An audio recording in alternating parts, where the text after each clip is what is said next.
Welcome to Universitas International Batam or UIB. We are proud and honored to introduce UIB to you.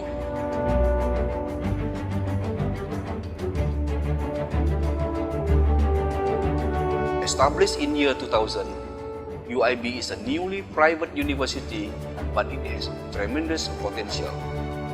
Located in Batam City, about 20 kilometers southern part of Singapore, Malaysia, UIB is a campus with adequate infrastructures to support excellent teaching and learning processes such as library, laboratories, sport hall, dormitories, etc. UIB has many departments with high quality standards, research activity, community service, and market and industrial collaboration. In accordance with the vision and mission of UIB, we will develop UIB as an international quality university and foster graduates who are able to encounter dynamic global changes. Thus, all stakeholders will be able to acknowledge the potential and benefit of UIB as a center for the development of science, technology, art, and cultures in reinforcing Indonesian human resource development. Critics and suggestions are welcome for our university. Thank you. I am someone who enjoys traveling and seeing new places. I am from France. When I had the chance to study and live in Indonesia, especially in Batam, I was very excited. Personally, the meaning of study is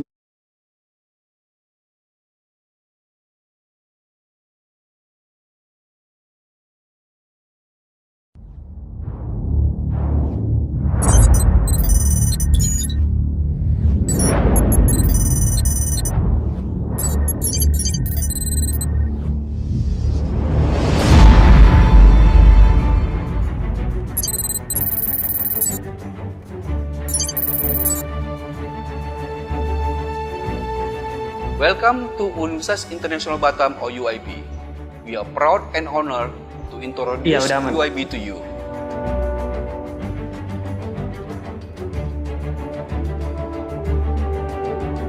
Established in year 2000, UIB is a newly private university, but it has tremendous potential.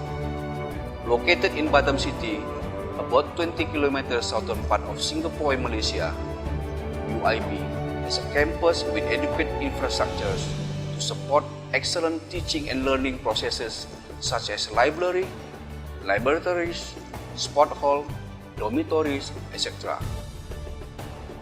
UIB has many departments with high quality standards, research activity, community service, and market and industrial collaboration. In accordance with the vision and mission of UIB, we will develop UIB as an international quality university and foster graduates who are able to encounter dynamic global changes. Thus, all stakeholders will be able to acknowledge the potential and benefit of UIB as a center for the development of science, technology, art, and cultures in reinforcing Indonesian human resource development. Critics and suggestions are welcome for our university. Thank you. I am someone who enjoys traveling and seeing new places. I am from France. When I had the chance to study and live in Indonesia, especially in Batam, I was very excited. Personally, the meaning of study is not only reading a book or memorizing every lesson, but trying to be able to explore your surrounding in order to grow your knowledge. UIB, as one of the best universities in Kepulauan Riau province, gives me such a big opportunity to learn more about civil engineering and also to learn Indonesian language and culture. I want to challenge myself and experience how life is when you are not in your own country. My first impression when coming here is the cleanliness and friendliness of its people. The relationship between the staff and students is strong as well. I can see that the facilities provided is very convenient, and even if it's my first time coming here, I can feel that I can adapt to this place pretty well.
Vioni from SMA Negeri 1 Tanjung Pinang.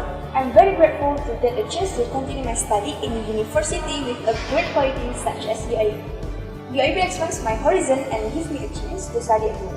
I'm accepted for Cemerlang Scholarship, which is a scholarship for prospective students who have academic and non-academic achievements. This scholarship waives the tuition fee for 7 semesters and gives a job placement in UIB for prospective students. Therefore, I can study in Law Science Department while I'm working, so I can develop my social network in my future. For me, UIB is a great place to be, so let's join us. Hello everyone, my name is Vioni, an alumnus of SMA Harapan Utama Batam. At first, I didn't believe that there are universities that give full scholarships to prospective students. Moreover, every prospective scholarship recipient also has the opportunity to get a job placement.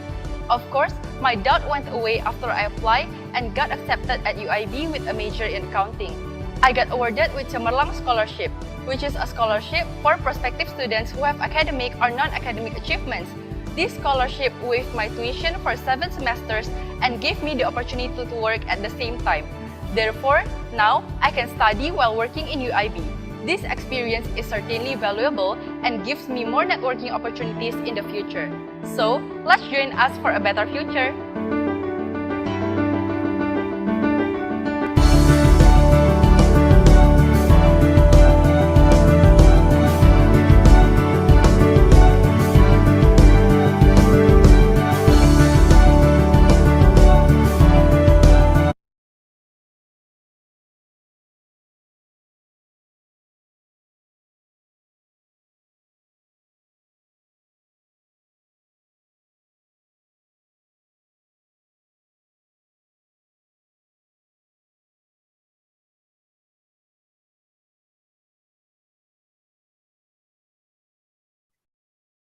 Good morning, Dr. Iskandar Itan, SIMM, Professor Insinyur Teguh Faisal Fatani, STMT, Dr. Muhammad Fauzi bin Kamarudin, PhD, Dr. Maslawati Muhammad, Profesor Madya Dr. Nik Ausnita binti Nikmot Alwi, Profesor Dr. Ananda Kumar Palaniapan, Dr. Iko Matusinia, SHMH PhD, and Dr. Engineer Waode S. STMT. Welcome to the second conference on Business, Social Science, and Technology, CoNeScINTech. Good morning, ladies and gentlemen, and all the participants. We also say welcome to the second conference on Business, Social Science, and Technology. Thank you for joining this conference. I'm Dea Tiara as the MC for today. Like already explained on the technical meeting, our agendas today divided into 3 general sessions. The first session is opening ceremony, and the following session is seminar with title Building Strong Connection Between Business, Social Science, and Technology to Provide Better Future in Post-Pandemic Era. And our last session is announcement of awardee and closing ceremony. Right, before we start, it would be better if we start this conference with praying. Praying began.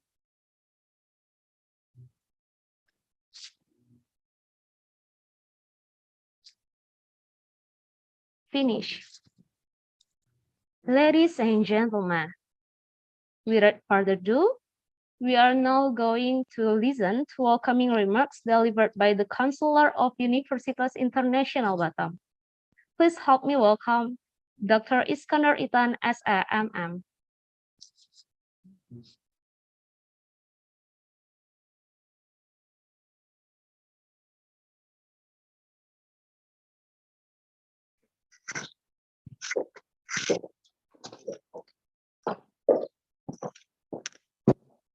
Assalamualaikum warahmatullahi wabarakatuh. Good morning, ladies and gentlemen, distinguished guests.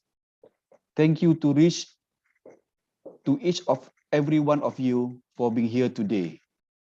To Honorable Professor Teguh Faisal Fatani, the Director General, the Director of Technology Research and Community Services, Directorate General of Higher Education.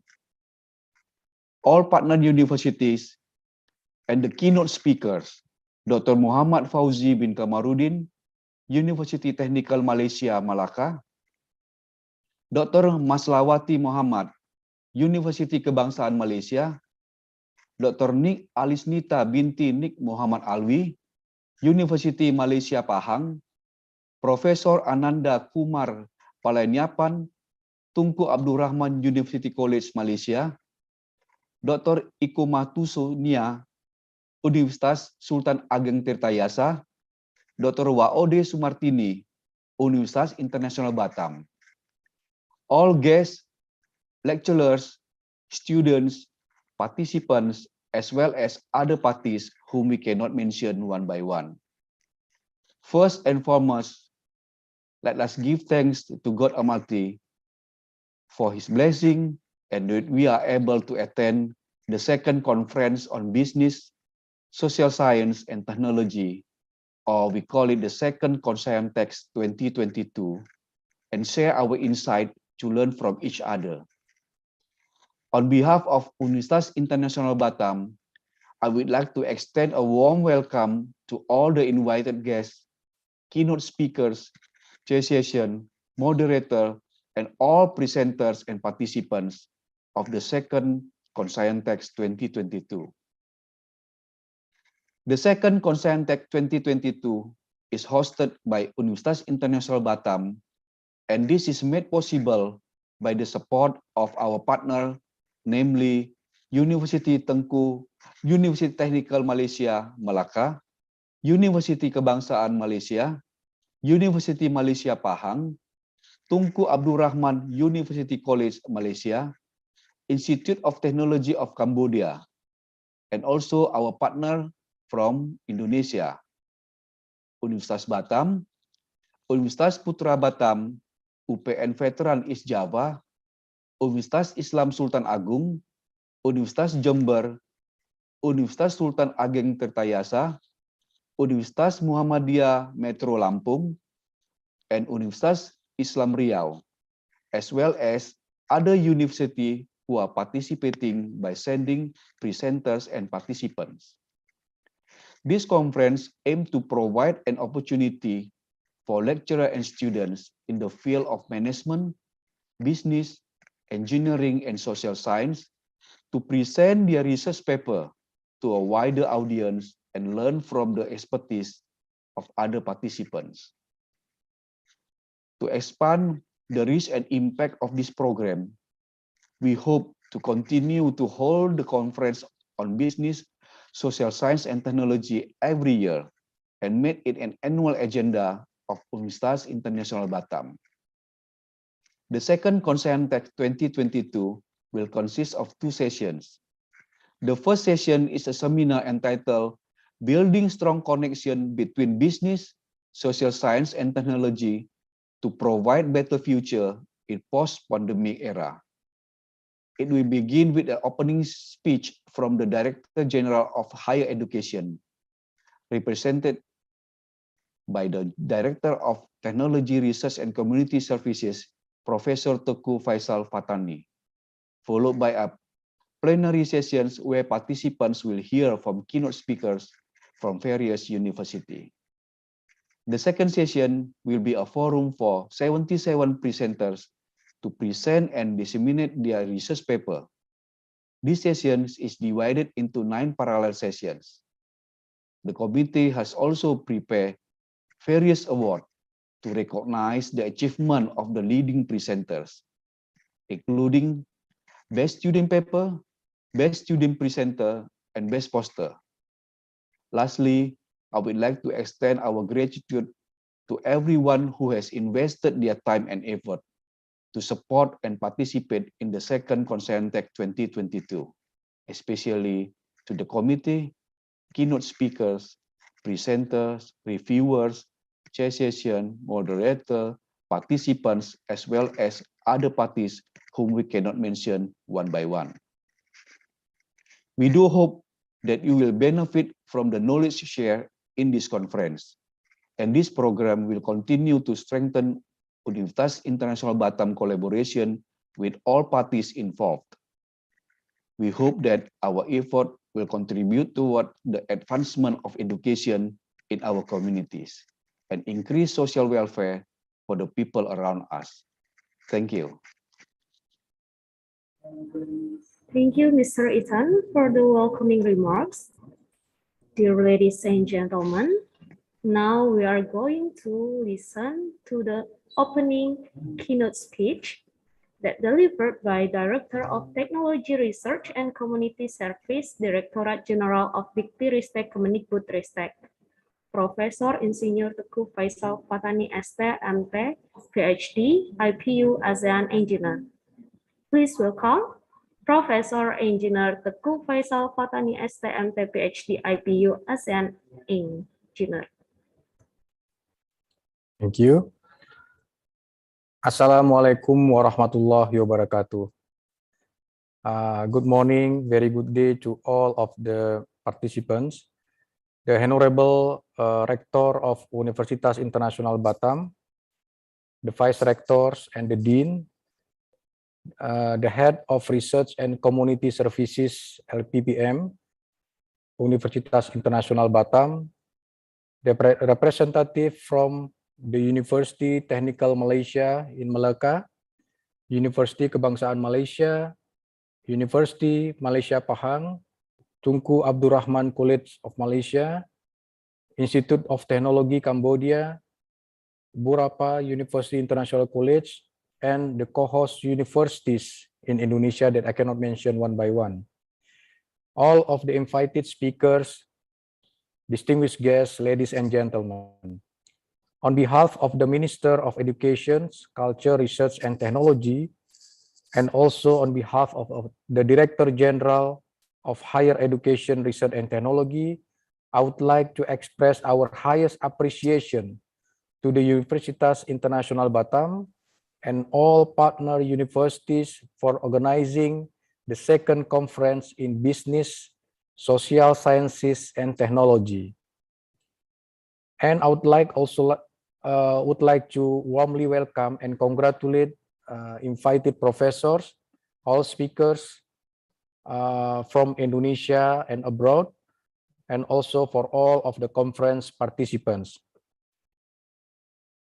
The Directorate General for Higher Education, Research and Technology of the Republic of Indonesia strongly support the research funding from basic research, applied research to development research, with a total research fund of this year of up to $85 million. We also strongly support the research collaboration in terms of bilateral, for example, from Indonesia and Malaysia cooperation, and also multilateral. We have a lot of research scheme for this. For bilateral, for example, between Indonesia and the UK with Newton Fund, Indonesia and the Netherlands with NWO, and then Indonesia and France with Nusantara scheme, and also for bilateral between Indonesia, Japan, and Southeast Asian countries with eAsia program, and also Indonesia, Southeast Asian countries, and the European Unions. So a lot of research consortium that we support for the fund. In addition, the potential for research downstreaming can continue to be developed through the matching fund Kedireka scheme. All we know about this, with available fund of up to $70 million. Aside of competitive funds for research and matching fund for product downstreaming, the Directorate General of Higher Education, Research and Technology also encourage massive involvement of students to take part in MBKM program, Emancipated Learning Independence Campus, by certified internship program in industry and independent studies, village development, research and international Indonesian Student Mobility Award to fund Indonesian student for mobility program at top universities overseas. Undergraduate students could spend 1 semester at the overseas university partner to study, to experience the host country's culture and undertake practical assignment to hone their skill. Last year, there were more than 80,000 students all over Indonesia who participated in the Campus Merdeka program. It is expected that this year it will increase to 100,000 students, which is 40% of the students involved are hopefully digital talents. We have a good digital literacy and will later bring progress to this nation in the field of technology. Hopefully, with this conference, could improve the collaborative network in education, research, science, and technology between universities and educational institutions from Indonesia and the Southeast Asian countries, and to increase the number of our students, undergraduate, master, and doctoral students who expand their academic, their research topic with this network, and to strengthen their capacity to give a good impact to the three pillars of higher education, or three Dharma perguruan tinggi: education, research, and community services for the sustainable development of Indonesia. That's all from me, and I hope this conference will run smoothly and then bring a lot of benefit and that insight, and also a good thing to learn, and will open a new collaborative network to all participants. Thank you very much. Assalamualaikum warahmatullahi wabarakatuh. Very good day. Thank you, Professor Faisal, for the opening speech. Before we continue our conference to the next session, the Chancellor of Universitas Internasional Batam would like to present appreciation to Director of Technology Research and Community Service, Directorate General of Diktiristek Kemendikbudristek, for delivering opening speech in this conference. Ladies and gentlemen, please welcome Professor Engineer Teguh Faisal Fatani STMT PhD IPUS and Engineer, and Dr. Iskandar Itan SEM. Professor Faisal, thank you very much. This is the certificate of appreciation from UIB. Please receive the certificate. Terima kasih. Thank you very much, Professor Thank you very Faisal. much. Receive with a lot of gratitude. Thank you very much, Thank you. Counselor. Okay, good. And now we will hold a photo session to Professor Engineer Teguh Faisal Fatani STMT PhD IPUS and Engineer, Dr. Iskandar Itan SEM, and distinguished guests, and as well as all participants are welcome to take a position and open the camera.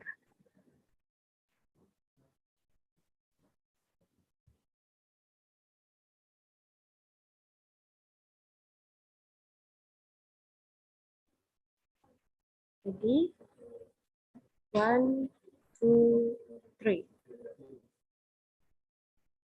For the next page,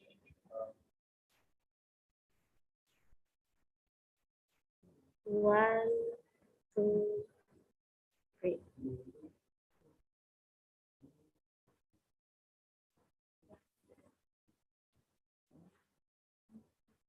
Well, now Director of Technology Research and Community Service, Directorate General of Diktiristek Kemendikbudristek, and Counselor of Universitas Internasional Batam are allowed to lead this conference. Thank you so much. Thank you very much. Thank you very much. I will move Thank to you. another. Thank you. Terima kasih, Thank Prof. you. Faisal. Thank you. Thank you.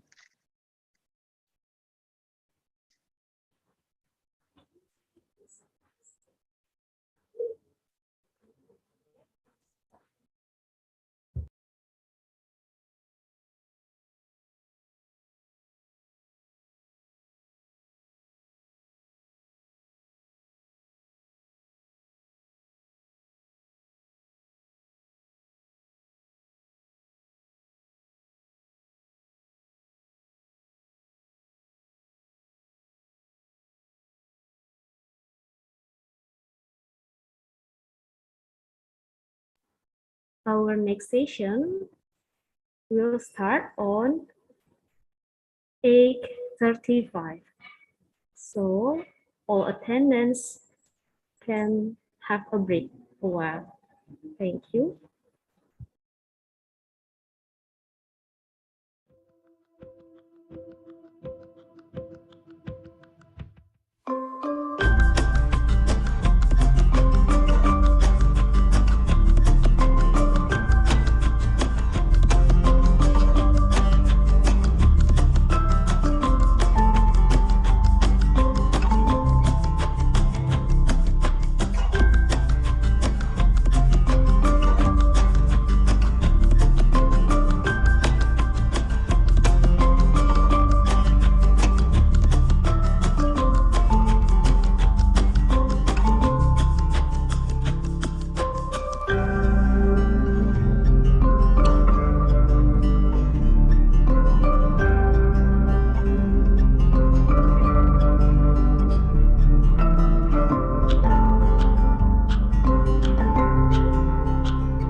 Ladies and gentlemen, we are now continuing our conference to the second section, which is seminar on building strong connection between business, social science, and technology to provide better future in post-pandemic era.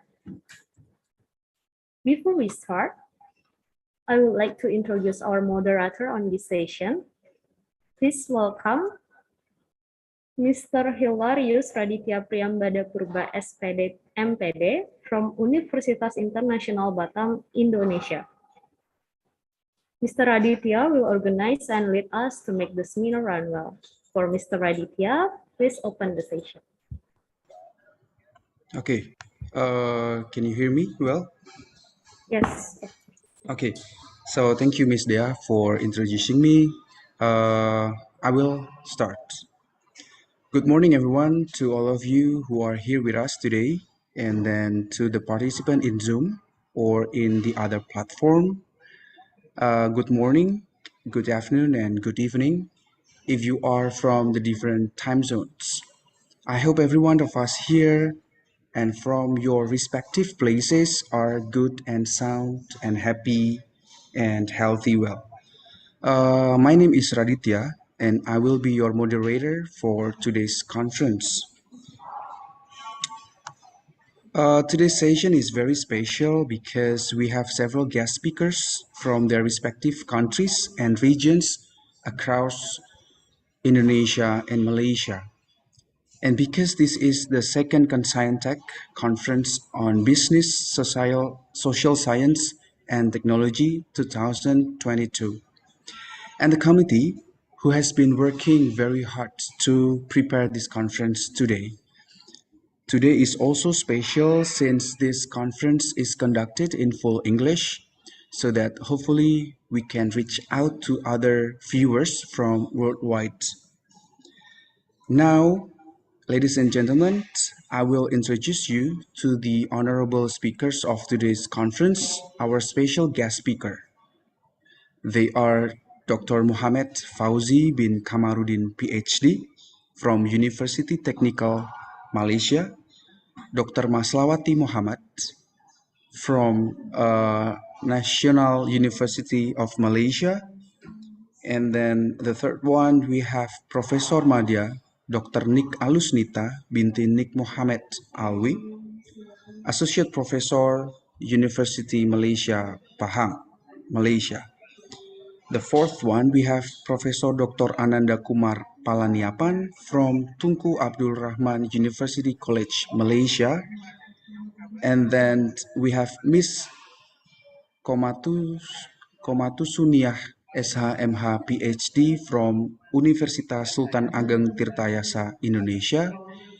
The last but not least, we have Dr. Eng Waode Sumartini STMT from Universitas Internasional Batam, everyone. So welcome and thank you for letting us here learning together with this honorable speaker.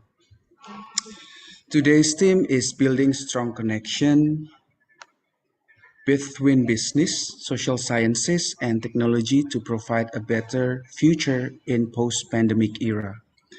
This topic is intriguing to discuss because all of us here in all levels are experiencing disruptions. Our concept of normal living suddenly changed. We are now in a position where we question the meaning of normal. How normal is normal? We are facing the disruption of every or all aspects in life, such as business, social science, education, health, and technology. Well, this conference today will serve a new endeavor to this global issue from the perspectives of business, social sciences, and technology. I shall inform you from the very moment that every speaker will present their material one by one first, and then the question and answer session will be continued after the last speaker has finished their presentation. And now, dear our respected participants, without any further ado, I will introduce you to our virtuous speakers and read their curriculum vitae before we start to listen to their research and dissemination. The first we have Dr. Mohammed Fauzi bin Kamarudin, PhD from University Technical Malaysia. Here is his educational background. He finished his PhD on Deakin University, and then also he finished graduated from Academy NLP Malaysia and LP Coaching. Next, we have the Innovation Competition Awards. Several of them, I will read several.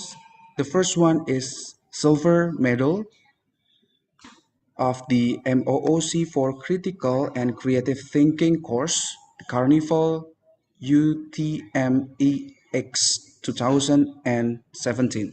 And then Bronze Medal of the Integrated Profiling System, iPro, Carnival UTMEX 2017. And then Bronze Medal for this Tourism Potential Index 4.0, TPI 4.0, Carnival UTMX 2017, and then we have several more. The next, we have Dr. Maslawati Muhammad. Here is her academic qualifications. She graduated from the English literature to to have this BEd TESOL, and then she graduated, also finished her study in MSc Corporate Communication, PhD in Education, TESL, and then this is her area of specializations in TESL, Teaching English as a Second Language Education. Here is her work experience in UKM, Faculty of Education, General Studies Center, Language and Linguistics Center, and then here she has served some awards. For example, here we have the Silver Medal, Silver National Teaching and Learning Innovation Awards, Bronze Medal, the Bronze National Teaching and Learning Innovation Awards, and the last one is Gold from the Institute of Teacher Education International Innovation Campus, Dato Razali Ismail. The third one, we have Professor Madya Dr. Nik Alusnita binti Nik Muhammad Alwi, Associate Professor from University Malaysia, Pahang, Malaysia. Here is her educational background. She pursued the PhD and obtained the PhD level on 2010 from Victoria University of Wellington, New Zealand. And then she finished her English Language Studies International Islamic University, Malaysia, Gombak, Malaysia. The next one. Here is her professional membership. She joined the Asia TAFL and then Asia Pacific Association for Computer Assisted Language Learning. And then the next one, Management and Administrative Experience, 2019 to the present moment. She served in the Center of Modern Language, UMP. The next one. We have Professor Dr. Ananda Kumar Palaniapan from Tunku Abdul Rahman University College, Malaysia, or TARUC. Here is his international affiliation: University of Georgia, USA, University of Connecticut, USA, University of California, Berkeley, USA, Chulalongkorn University, Thailand. Ananda Kumar Palaniapan is a professor in educational psychology at Tunku Abdul Rahman University of Management and Technology. A retired professor from University of Malaya after 24 years of teaching and researching in educational psychology with specializations in creativity. He has published numerous books and articles on creative teaching, creative teaching, creative perception, innovative thinking, organizational creativity, and creative problem solving. And then the next one we have Miss Ikomatu Suniah, SHMH, PhD from Universitas Sultan Ageng Tirtayasa, Indonesia. She graduated from Law Universitas Sultan Ageng Tirtayasa, Indonesia, and then Law Universitas Islam Jakarta, Indonesia, and then she pursued her PhD from Local Government Studies, University Sains, Malaysia. Uh, she has published several books. Several of them are 2016 Ketenagakerjaan dalam Bingkai NKRI, and 2013 she had Aspek Hukum Ekonomi dan Bisnis. Here is her organizational and managerial aspect or experience that she has experienced as the regional manager of APIT HTN Han, Banten Province, terms of service 2021 until 2025, and then half of curator of International Wakaf Ilmu Nusantara Library, Center of Policy Research and International Studies, University Sains, Malaysia, 2020 till now. The next one. Here is our special guest from our university, Dr. Eng Waode Sumartini, STMT from Universitas Internasional Batam.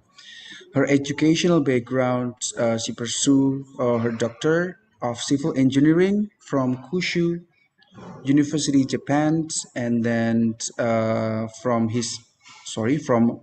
her master degree, she pursued from the Universitas Hasanuddin, Indonesia, master in civil engineering.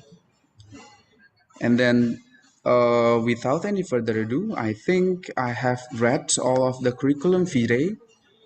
Now we proceed to the first speaker for Dr. Muhammad Fauzi bin Kamaruddin, PhD. The screen and the floor is yours. Thank you. Bismillahirrahmanirrahim. Assalamualaikum warahmatullahi wabarakatuh. Mr. Chairperson, Aditya, rectors of UIB, deputy rectors, professors, and officials of UIB, distinguished keynote speakers, presenters, and participants of CoNeScINTech. First of all, thank you very much for inviting me to be a keynote speaker in this great event, and I hope that this sharing would be able to benefit everyone. So I proceed to my presentation.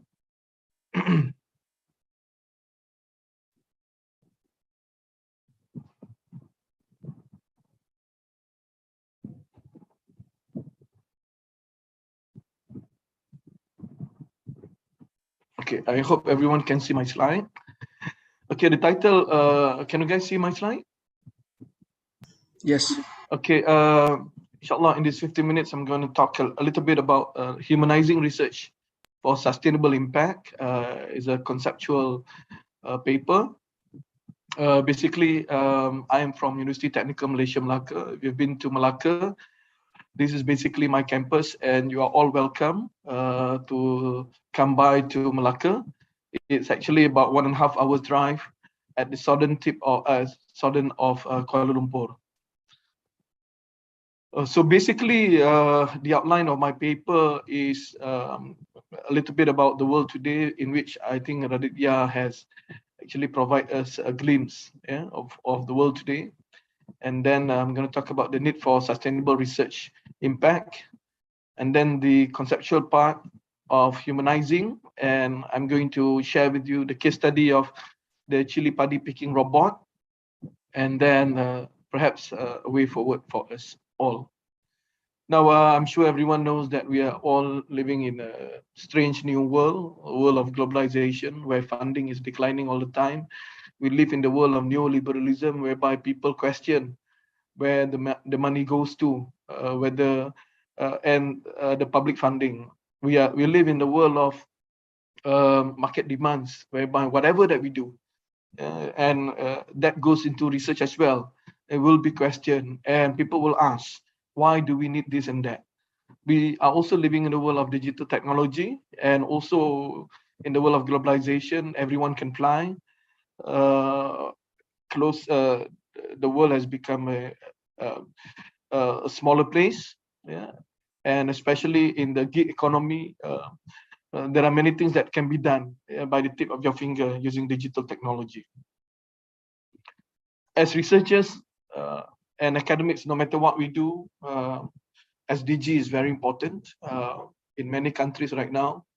In fact, we have to ensure that we hit any of the SDG goals to ensure that the research is reliable. The research is needed and reliable, yeah, and also so that there'll be impact. Also, we need to understand that at the end of the day, we live in a world whereby almost half of the people consist of the millennials, and the millennials are the one who are very direct people. They would always question us on what we do. Again, it impacts us as researchers. They want to know, whatever that we do, does it impact them or not? Yeah? Again, in the current world, there is a great digital divide between people around the world. In Indonesia itself, it was found that 94 million adults were unable to access the internet. Yeah, so at the end of the day, how does this relates to us as researchers? We must make sure that whatever research that we do, at the end of the day, would be able to share with them the information, and hopefully, perhaps also the output of our research can be transformed into the digital technology. Again, as mentioned, we live in the VUCA world. Too much uncertainty, complexity. We don't know what is to come in the future, and therefore, given the chance that we have, given the time that we have, given the money and funding that we have, the scarcity of it all, we need to make sure that there is impact to the community, because end of the day, it's all about the people, and every day is all about the world. It's not about you yourself as an academician trying to promote your ideology or your discipline, but it's very much about how you are able to contribute to the bigger world. So basically, as researchers, I was just sharing to you that at the end of the day, when we do research, we need to know where we are at, so that the perspective of it all as a researcher has to be something that is 360, something that will be able to impact the people and the community. Or else what we do will just be as part of this picture. We hold the trunk and we felt that, is a spear or is a snake, so not knowing that at the end of the day, there are other people who needs our research much more. So we need to be able to connect to them and come up with something that would be relevant to the community as best as we could. Which brings upon to the issue of the sustainable impact in research. A bit of literature going back then, the issue of sustainable impact in research has been for more than a decade. People have been talking about this very much, and part of the challenges of academic researchers. Number 3 is demonstrating impact, and this is something that academic researchers are being questioned again and again and again when they ask for research funding. Yeah, CoNeScINTech and co in the paper on fostering research with societal impact stated that at the end of the day, researchers need to come up with something that has societal impact, that knowledge can be used by people and that engage stakeholders around the world. When we talk about the societal impact of research, there are many aspects, and there are many research that dates back back to a decade ago, more than a decade ago. People talk about impact to the stakeholders, societal impact, economic benefit, partnership, credibility. People also talk about the needs of the people, social activism and civil society, the new knowledge that can be shared and whatnot. Again, Raj Patel from University of Wessex stated that end of the day is very important for us to make it more user friendly, to communicate whatever that we have to the massive audience at large. And McManus in 2019 stated, research has to have a real world impact. And because in a time of market demand, we can't afford to have research that only explores new knowledge but doesn't have very direct impact then, to the society at large. Which brings to the concept of humanizing. So I was looking at my phone, trying to do online banking a few years back. Basically in 2019, when I saw the word humanizing banking at Maybank, and I questioned myself, what is humanizing? When I did a bit of research, I found that humanizing is basically to portray or endow with human characteristics or attributes, to make something more human, to imbue it with humaneness, with human kindness and civilized. And I also found that many industries are all talking about humanizing. Almost all industries are talking about humanizing. And as you can see here, we have humanizing data, digital bank, healthcare, leadership, design, infrastructure, brand, and whatnot. And there's a lot more. So basically in 2019 itself, humanizing is a keyword. People are talking about consumer-centric vision of business. People are talking about consumer focus. They don't talk about B2B and B2C. Right now, they talk about human to human. And therefore, it's very important for us to humanize research. Now, some people has been questioned and has many interpretation of what humanizing means. I did some research, and the concept of humanizing basically relates to anything that is human. Basically, it talks about ethics, about the way people communicate, about emotions, about leadership, relations, traditions, the way we think, the well-being, the strategies that we do, the faith that we have, about the concerns of people, behaviors, habits. These are all that makes us human. So humanizing is all part of this. Okay. Related to this, Martin Lindstrom, in 2019, came up with the book Small Data, and the importance of giving meaning to big data.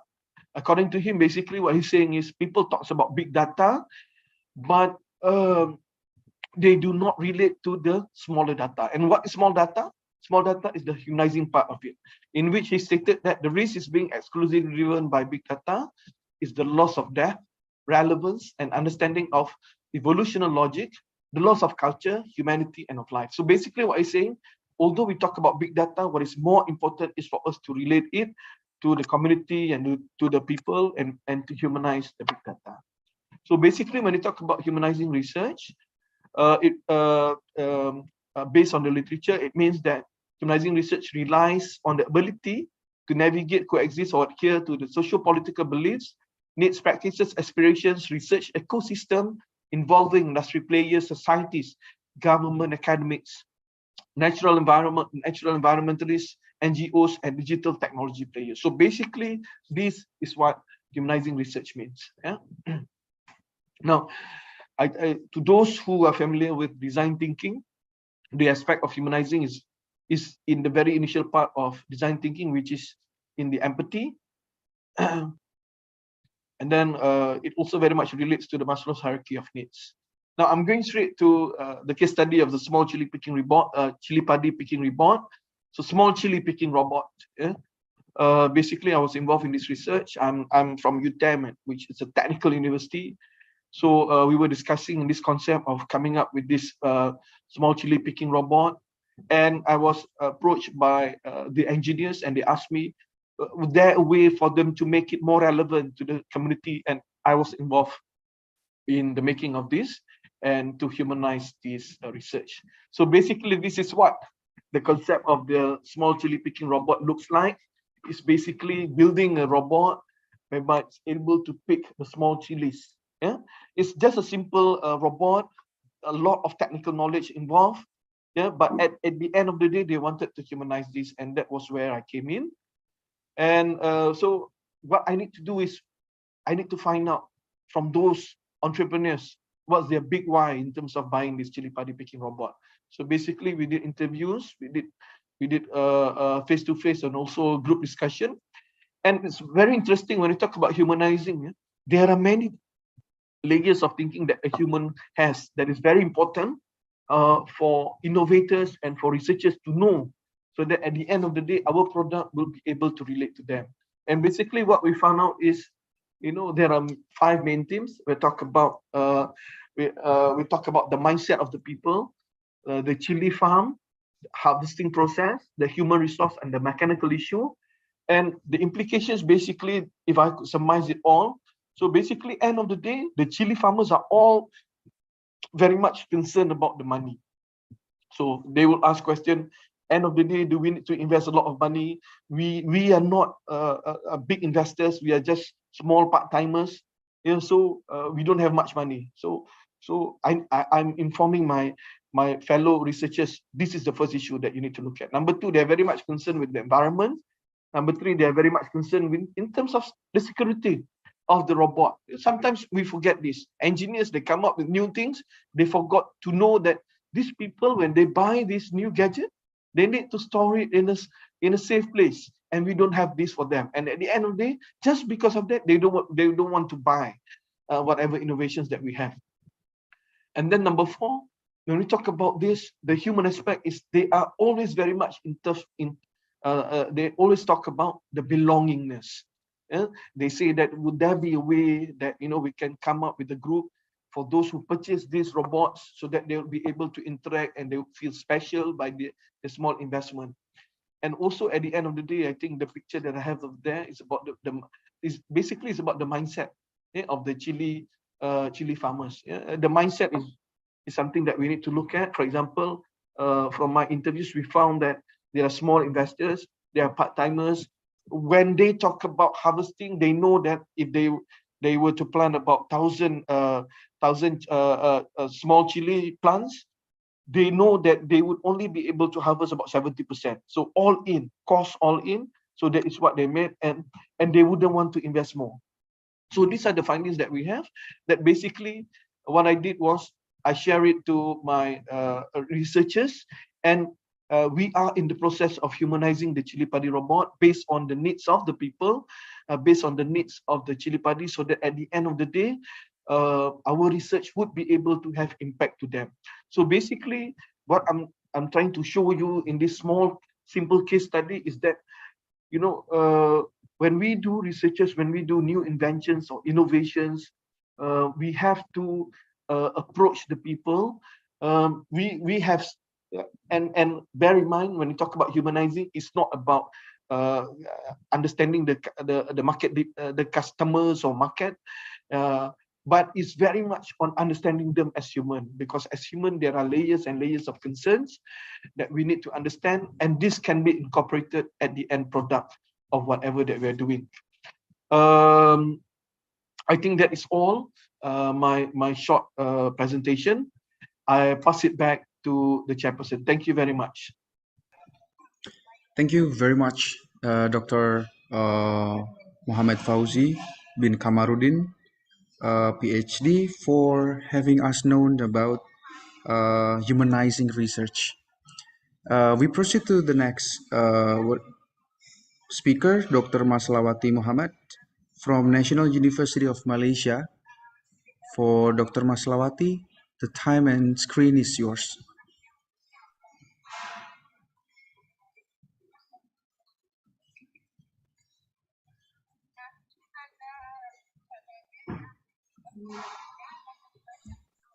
Assalamualaikum wabarakatuh and a very good day. How are you Waalaikumsalam. today? We're good. Thank you, the organizers, for inviting me. Shall I share my slides? Yes, you may, miss.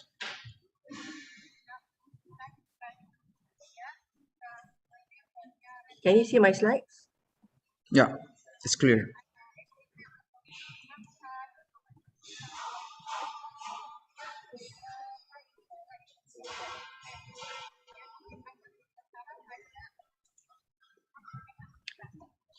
The title of my presentation is Challenges and Strategies to Enhance Teaching and Learning of English Language Educators during the Emergency Remote to Teaching and Learning ERTL by Tertiary Institution English Teachers. So let me introduce myself. My name is Maslawati Muhammad. I'm from the University Kebangsaan Malaysia. So this research is funded by a grant. Okay, all of us are affected by COVID-19 pandemic. Okay, so due to that, our government, I'm talking about Malaysia, Indonesia, Philippines, Singapore, I think most countries, we have to be locked in our own homes. So most places were closed, including tertiary institutions. Therefore, most classes were conducted fully online. I still remember, okay, when my government, Malaysia, okay, announced that we're gonna be locked down, I thought that it was only for 2 weeks. Am I right? And from 2 weeks, it becomes 2 years. So therefore, there are many challenges faced by many parties, including educators and students due to ERTL. Because of that, this research was embarked. So there are 2 research questions that I have posted here, okay, which I want to share with all of you today. The first one is, what are the challenges faced by the English teachers serving different universities in their teaching and learning during the ERT period? And the second question is, how do English educators overcome these challenges in delivering their lessons and conducting evaluations during the ERTL period? So the research design that we selected is qualitative approach. Why qualitative approach? Because we want to study in depth the phenomenon. Okay, so we adopted multiple case study. So how many universities were involved? Okay, you can see here, okay, University Kebangsaan Malaysia, Islamic University of Maldives, International Islamic University Malaysia, UITM, there are 3 branches of UITM, Universitas Riau, and also Universitas Islam Riau. So there are a few universities from 3 countries were involved in this research. So the purposive sampling that we use have this criteria, the selection criteria. First, the participants must be English teachers serving at tertiary institutions. Second, they must be willing to be interviewed, and their students are users of English as a second or foreign language. For example, for Malaysia and Maldives, we assume ourselves as English as a second language users. For Indonesia, they declare that they are English as foreign language users. Okay. So what were the research instruments? So we use focus group interview via Zoom. Why Zoom? Because it's easier for us to get ourselves recorded. For me, for us to record the participants' interview session. And then a discussion thread via WhatsApp. Okay. The next one is Google Form, individual open-ended responses. So we pose the same questions, but instead of answering us orally, they had to respond to us in written. Okay, so we looked at the challenges. Basically, okay, we use U-2 as our underpinning theory. So we look at performance expectancy, effort expectancy, social influence, facilitating conditions, hedonic motivation, price value, habit, and this will influence behavioral intention, and this will definitely be reflected in the user's behavior. Okay, what are the challenges faced? Okay. So we have categorized them into 4. First, technological skills and knowledge. Second, poor or limited internet connection, facilities and devices. Third, poor interaction in online teaching and learning. Fourth, low motivation levels. And fifth, difficulties in conducting evaluations. Okay, so let us look at the first one. unfamiliar with online learning platforms. How many of you, raise your hand, face this problem? You were unfamiliar with online learning platforms. You can send emojis, okay? So we all, okay, are not familiar with online learning platforms to most of us. So we do not know what is Google Classroom, we do not know what is Google Meet, we do not know what is Zoom, okay? We do not know other than the ones that we normally use at the faculty. Okay, so that is the biggest challenge that most, okay, both the teachers as well as the students face at that particular point of time. Okay. And then for us, okay, educators, we find it difficult because it took us a long time to prepare our lesson. It took a long time to do trial and error in using applications. So because we need to select the one which is most suitable for us. Okay, we attempted to use Zoom, we attempted to use Google Meet, we attempted to use Webex, we attempted to use Microsoft Teams. And after that, we select which is the best platform. So this is actually very time consuming. Okay, we also need to spend much time uploading teaching and learning materials via Google Classroom. Okay, this is due to our lack of experience in using technological skills, yes. Okay. And the second point is online portal. I think all of the universities or most universities have their own online learning portal. For UKM, we use iFolio. Okay. However, since there are too many people, okay, both the students and also the teachers are using the same platform, it's like you are trying to drive a small car but with many passengers. So what happened is that the system were very, very slow. So they took a long time for them to upload and also download the materials in the learning portal. Okay, how about your university, Tiara? Do you face the same thing?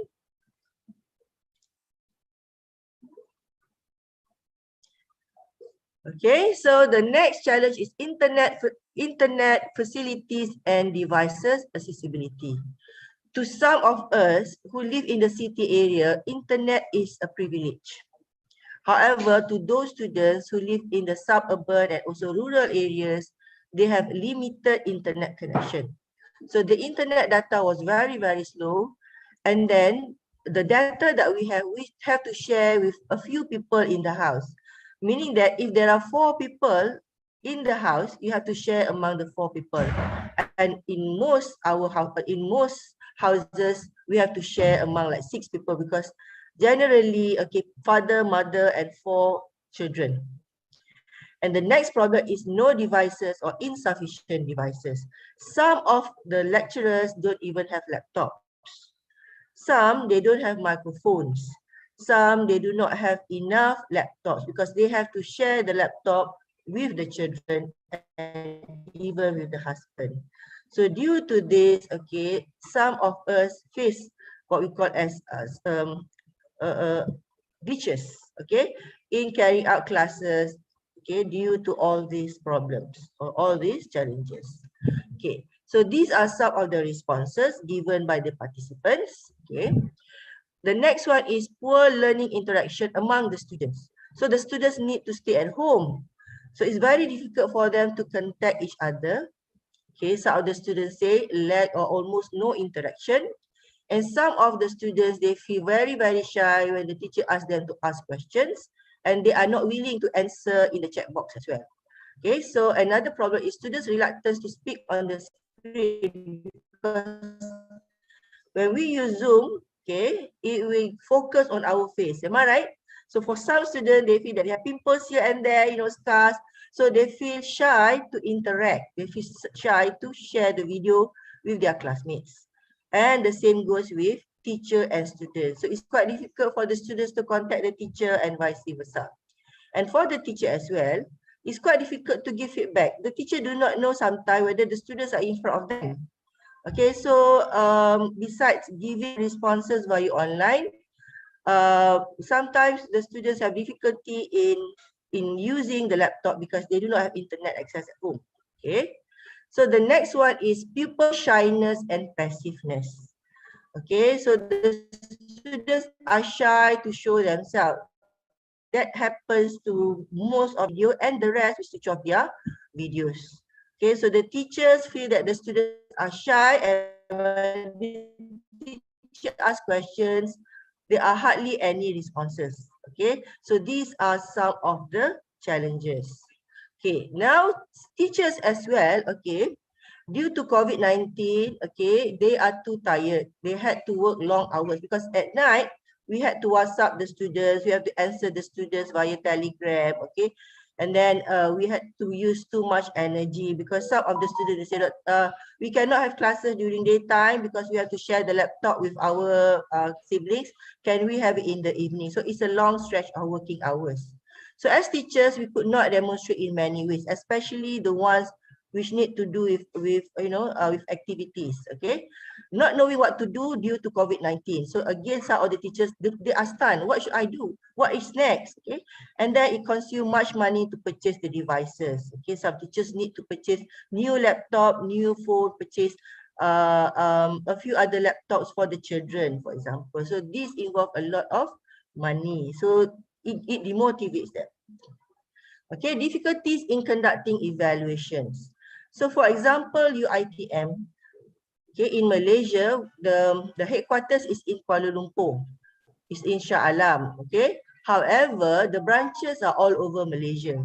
Okay, so meaning that there are 30 states, then there are about 15 or more than 15 branches of UITM throughout Malaysia. Okay, when it comes to evaluation, okay, it is very important for it to have uniformity. So they have to adhere to the strict rules and regulations given by the faculty. Okay, sometimes it's very difficult because if the students stay in the rural area of Sarawak, okay, they do not have internet facilities, they do not have enough devices at home, so it brings problems to the teachers. Okay, as a teacher, okay, they do not know what is the most suitable platform to use, okay, for the students to carry out presentation and discussion. Okay, and then not sure how to use the application. This is what we have discussed earlier. Okay, and then another challenge is students misconduct during the evaluation. Okay, during the class as well. Okay. Okay, so out there I mentioned earlier, they just join the class without switching on their video. Plagiarism, they just recycle from the seniors, cut and paste from other websites. Cheating. Okay, normally we have a sit-in exam, 3-hour sit-in exam, but now no longer any sitting exam. So the students tend to copy other people's work. And uncooperative group members to complete assignments. For example, like there are 6 people in a group, it's very difficult to contact each other, it's very difficult for them to complete the work. So at the end, maybe like 1 or 2 students do a lot of work. Okay, they have to represent the group members. So these are the challenges that we face.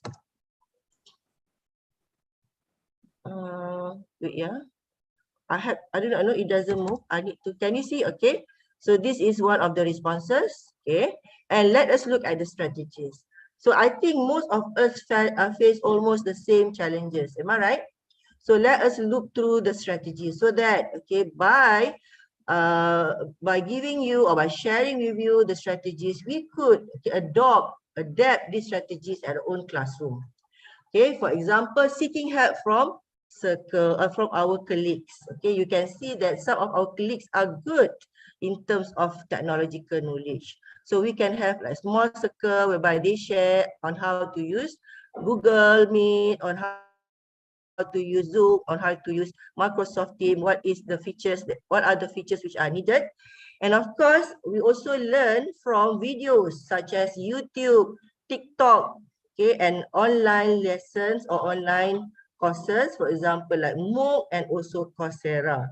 Okay, and our faculties as well, okay, they conducted quite a number of webinars, online courses, and workshops. Okay, so we learn from all these webinars. Okay. And these are some of the posters indicating that the faculties, okay, maybe the universities and also other universities, they learn from each other. Okay. And how to increase students' participation. One of the strategies is to call out the student's name. For example, okay, Tiara, please answer me. Hilarious, can you answer me? So by doing that, the teacher will keep track whether the students are involved, are participating, are listening to her. Okay, and asking students questions. This can be done during the pre-lesson, during lesson, and also post lesson. Okay, so that the students are actively listening, listen attentively, engaged in the classroom activities. Okay, and the teacher could also relate, okay, the topics with the current topics. It doesn't take long, maybe about 3 to 5 minutes, okay, to discuss what are the current issues, so that the students are interested to relate their lesson with the current issues. And the next one is breakout room. Some of the students, they feel shy, okay, to speak in public, to speak in front of the whole class. So the teacher puts down the student into small groups, and then they discuss in the breakout rooms. And after that, if there is any question arising from the breakout rooms, they could pose the question to the teacher after the breakout rooms. Okay. And then large amount of times preparing the teaching and learning materials. So we tend to use Kahoot, quizzes, and word wall. Okay, we learn to use Kahoot, quizzes, and word wall. So this in a way enable us to reduce time in marking. Okay, these online games are able to give a rapid feedback. The students know what are the correct answers. The students know how many answers they get it wrong. Okay, so they improve themselves along the way. Okay. And then the question could be used by students from other classes and cohorts. So we could recycle, okay, the same questions to be used to other classes or to other cohorts. We can also take some notes from slide share. So this in a way will help us to reduce the amount of load that we have. Okay. Okay, poor learning interaction, as I mentioned to you earlier, okay, online games could help, okay. For example, reading comprehension, grammar, we can use Kahoot, quizzes. For writing, we can use Google Form, we can use Write Live. For word wall, we can use vocabulary, okay. So we start to develop and use WhatsApp and Telegram groups, okay. So maybe if there are any announcements, we can announce in the WhatsApp. If there are any videos, we can share in the Telegram, because it's quite difficult for us to share in the WhatsApp because it consumes a lot of spaces. Am I right? For Telegram, normally for Telegram, we can post videos, we can post links, we can post pictures, okay, and discuss with the student regarding their personal needs and difficulties. Some of these students, they are under depression, high anxiety level. I stay in Baling, there's no internet. My parents are poor, they lost their jobs. So I cannot even eat. How can I purchase mobile data? Maybe you cannot solve the student's problem, but you know, you be a good listener. Okay, you be a good listener and you try to help the students. Maybe for example, for Muslims, we can help the students to get some zakat from the university. Okay, some donations, for example. Okay, and we can also use recording. For example, teaching, when we teach, we can record ourselves. So if the students have problem with mobile data, they do not have enough devices, they can watch it in the evening. They can watch it early in the morning at their own home, at their own pace. Okay, and the teacher can use a vote activity in the Telegram to make sure that the students are involved in the class. They can start voting. Okay, how many of you understand this part? Okay, please vote. Okay, in the Telegram, you can use the voting activity. So if there are only like 10 students out of 40, you know that the rest are not watching. So you need to encourage them more. So you find that the students need to know that I need to vote. Okay, then I'll be actively engaged. And then the students divide the students, the teacher divide the student into small group of 4 to 5. It shouldn't be more than that, because if there are too many in a breakout room, they're gonna be passive listeners. And then for collaborative writing, the teacher can use Google Docs. So they help each other at their own time, at their own space. Okay, and also pace. Okay, choose appropriate platform. As a teacher, we need to discuss with the students which platform that they wish to use. Okay, maybe some of the students say, Doctor, I'm not familiar with Google Form or Google Doc. Okay, and then, okay, what should we do? Teacher, I'm not familiar with Webex, so what should we do? So basically, there should be a kind of discussion between the teacher and also the students. For example, some of my students mentioned that we do not use Zoom because we consume a lot of mobile data. So we change to, for example, Microsoft Teams, for example, internet coverage. Okay, maybe they say, doctor, can we have it during Sunday? Because on Sunday, my parents are at home. So can we have class on Sunday, So basically, there should be a kind of discussion between the teacher and also the students. Okay, plagiarism, okay? Instead of asking the students to submit only the written work, we could also ask the students to do the presentation. Because from the presentation, you know whether the students really prepare their work. And after the presentation, the lecturers or the classmates should ask questions.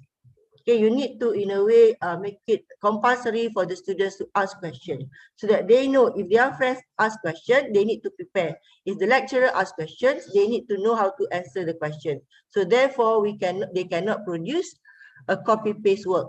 Okay, and we also need to make it compulsory for the students to send their assignment with turn-in report. For example, maximum 25%.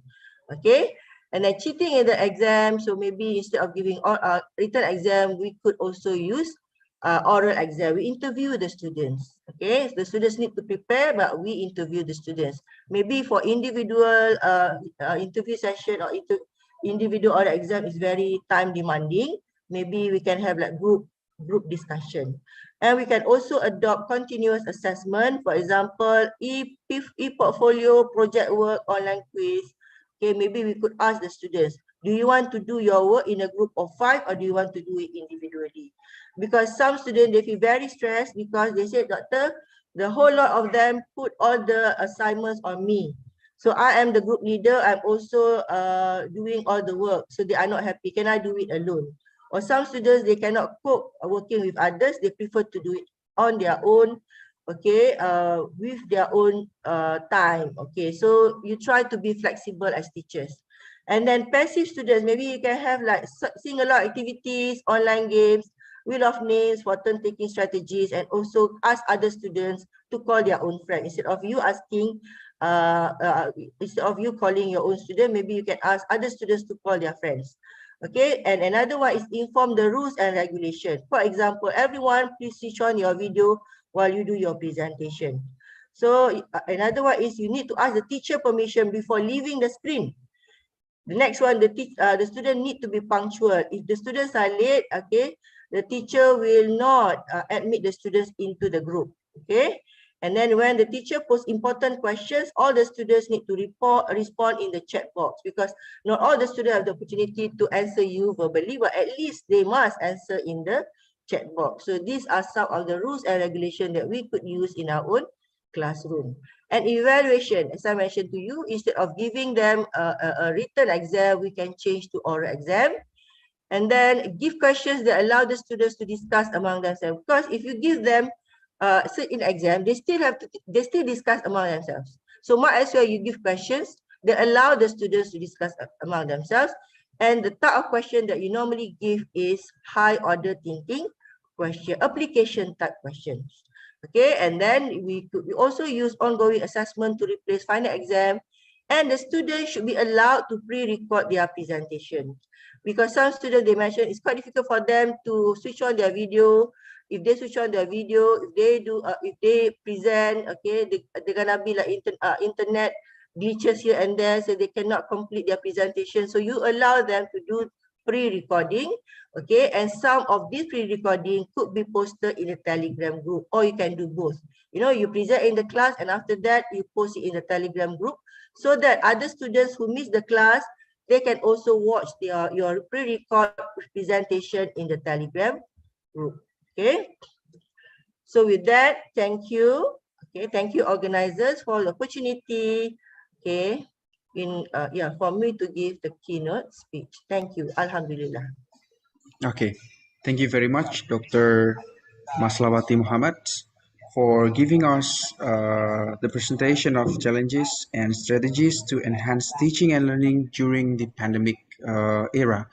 So let's Let us move to the next presenter, Profesor Madya Dr. Nick Alusnita binti Nick Muhammad Alwi. For Dr. Nick Alusnita, the time and screen is yours.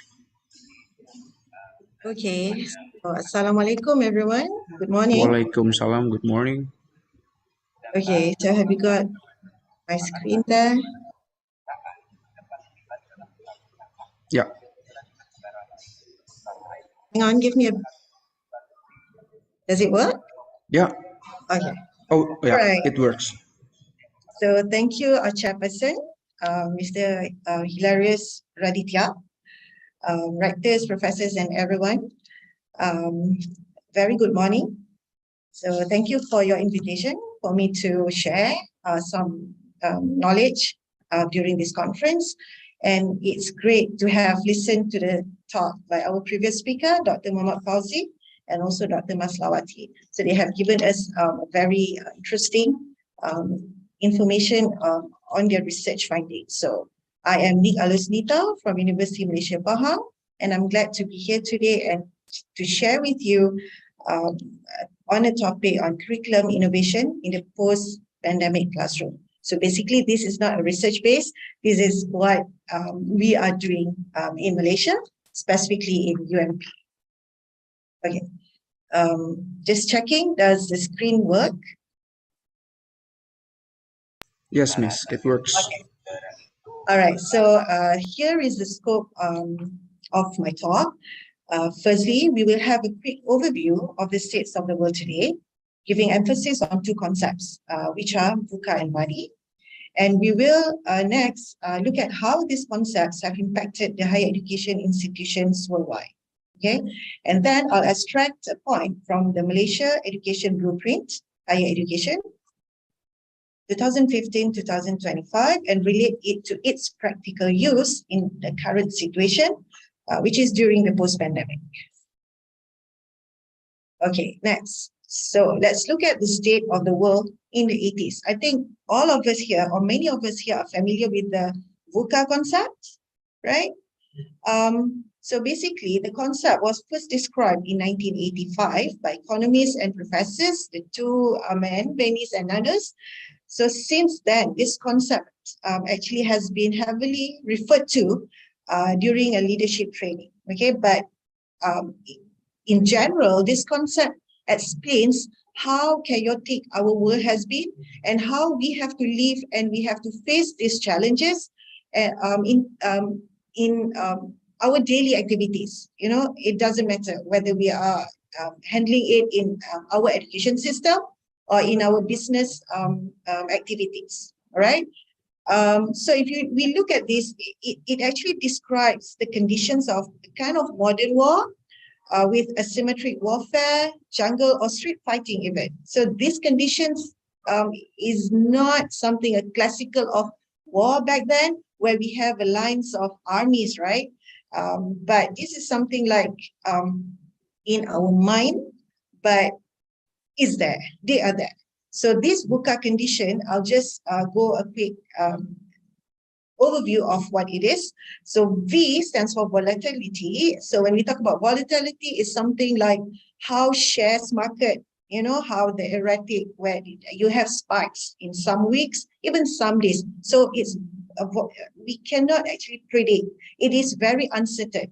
Okay, so we live in the uncertainty, and uncertainty always surprises. For example, a classical example I could provide here is something like Airbnb and Grab or Uber service. I think we are all familiar with this as well.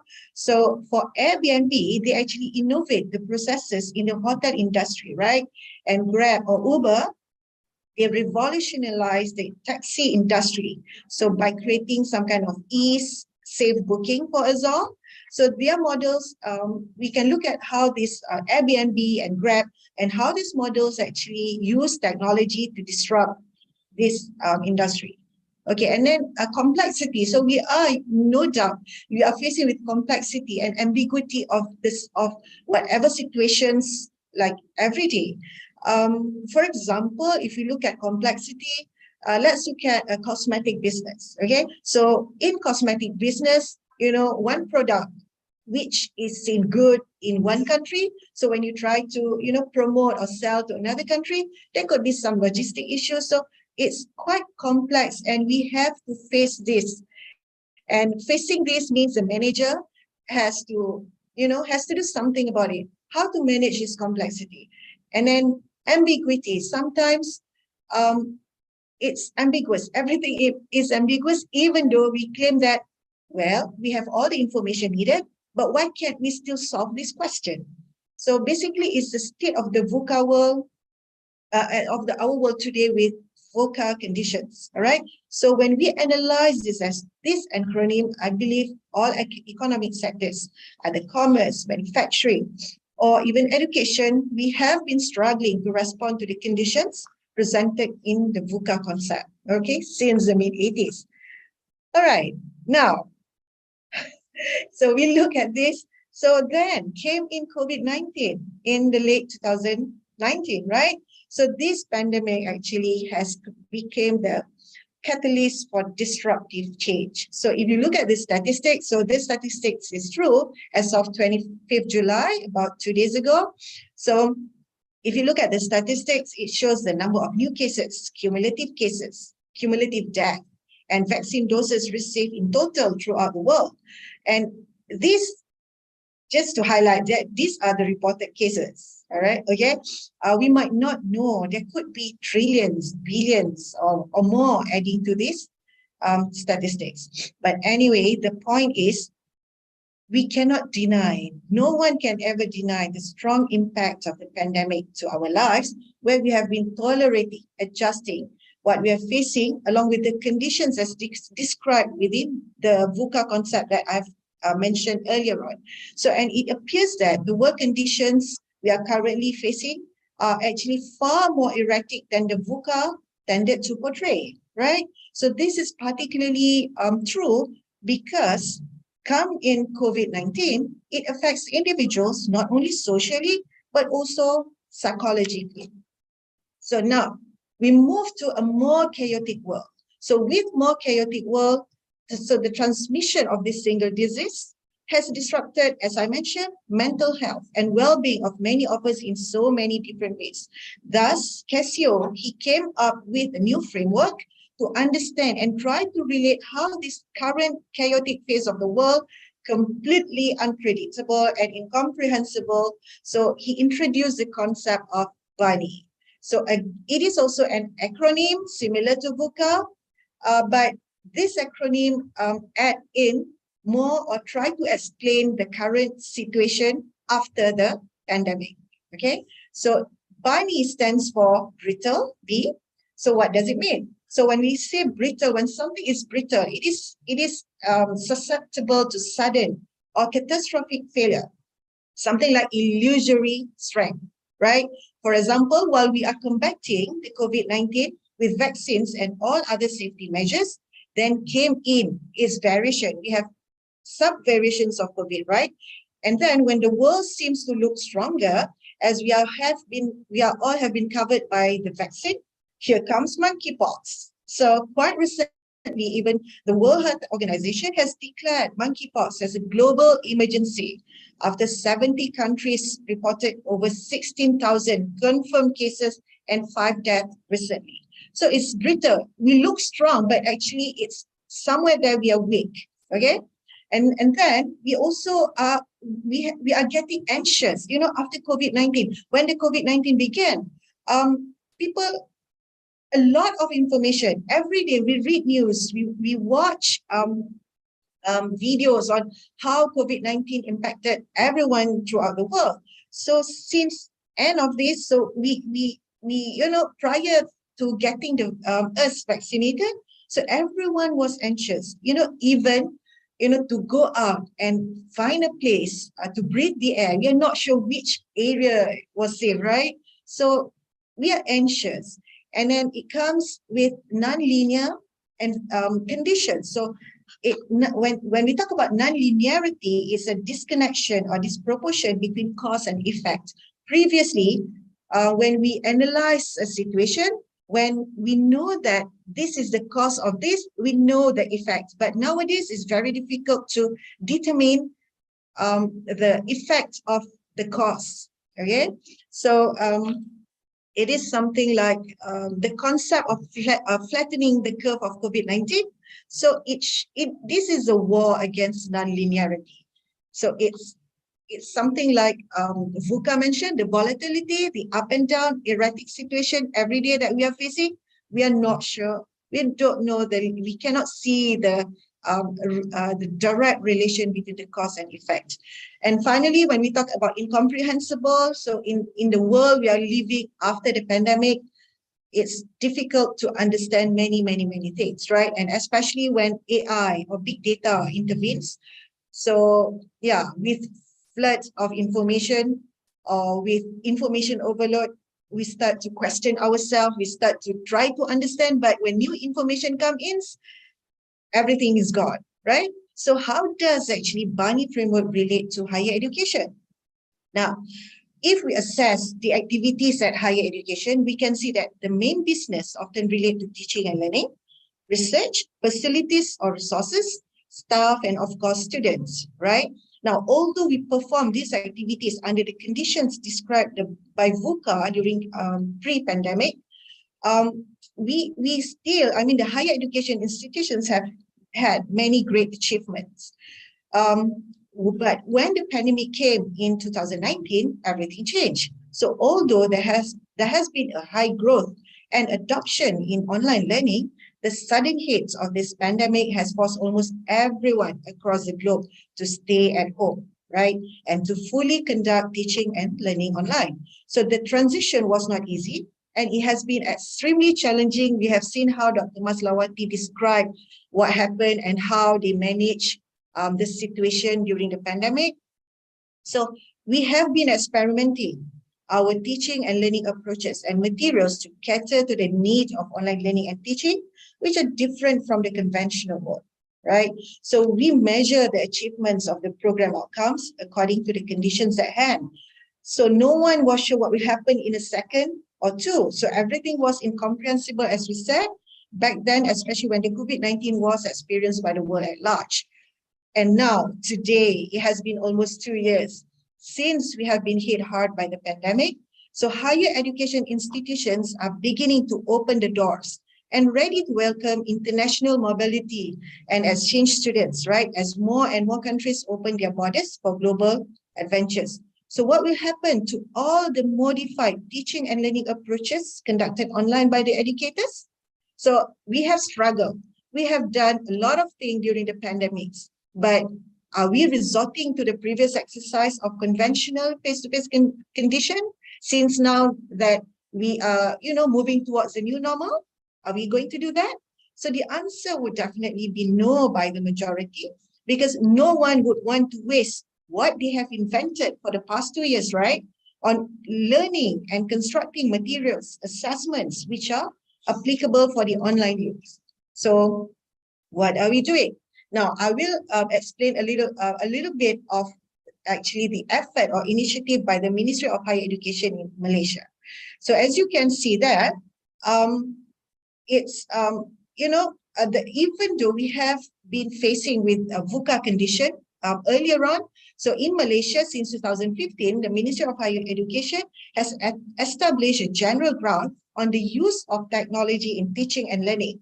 So this is stamped in its blueprint targeted between 2015 and 2025. So as you can see, it has been there since prior to the COVID-19, right?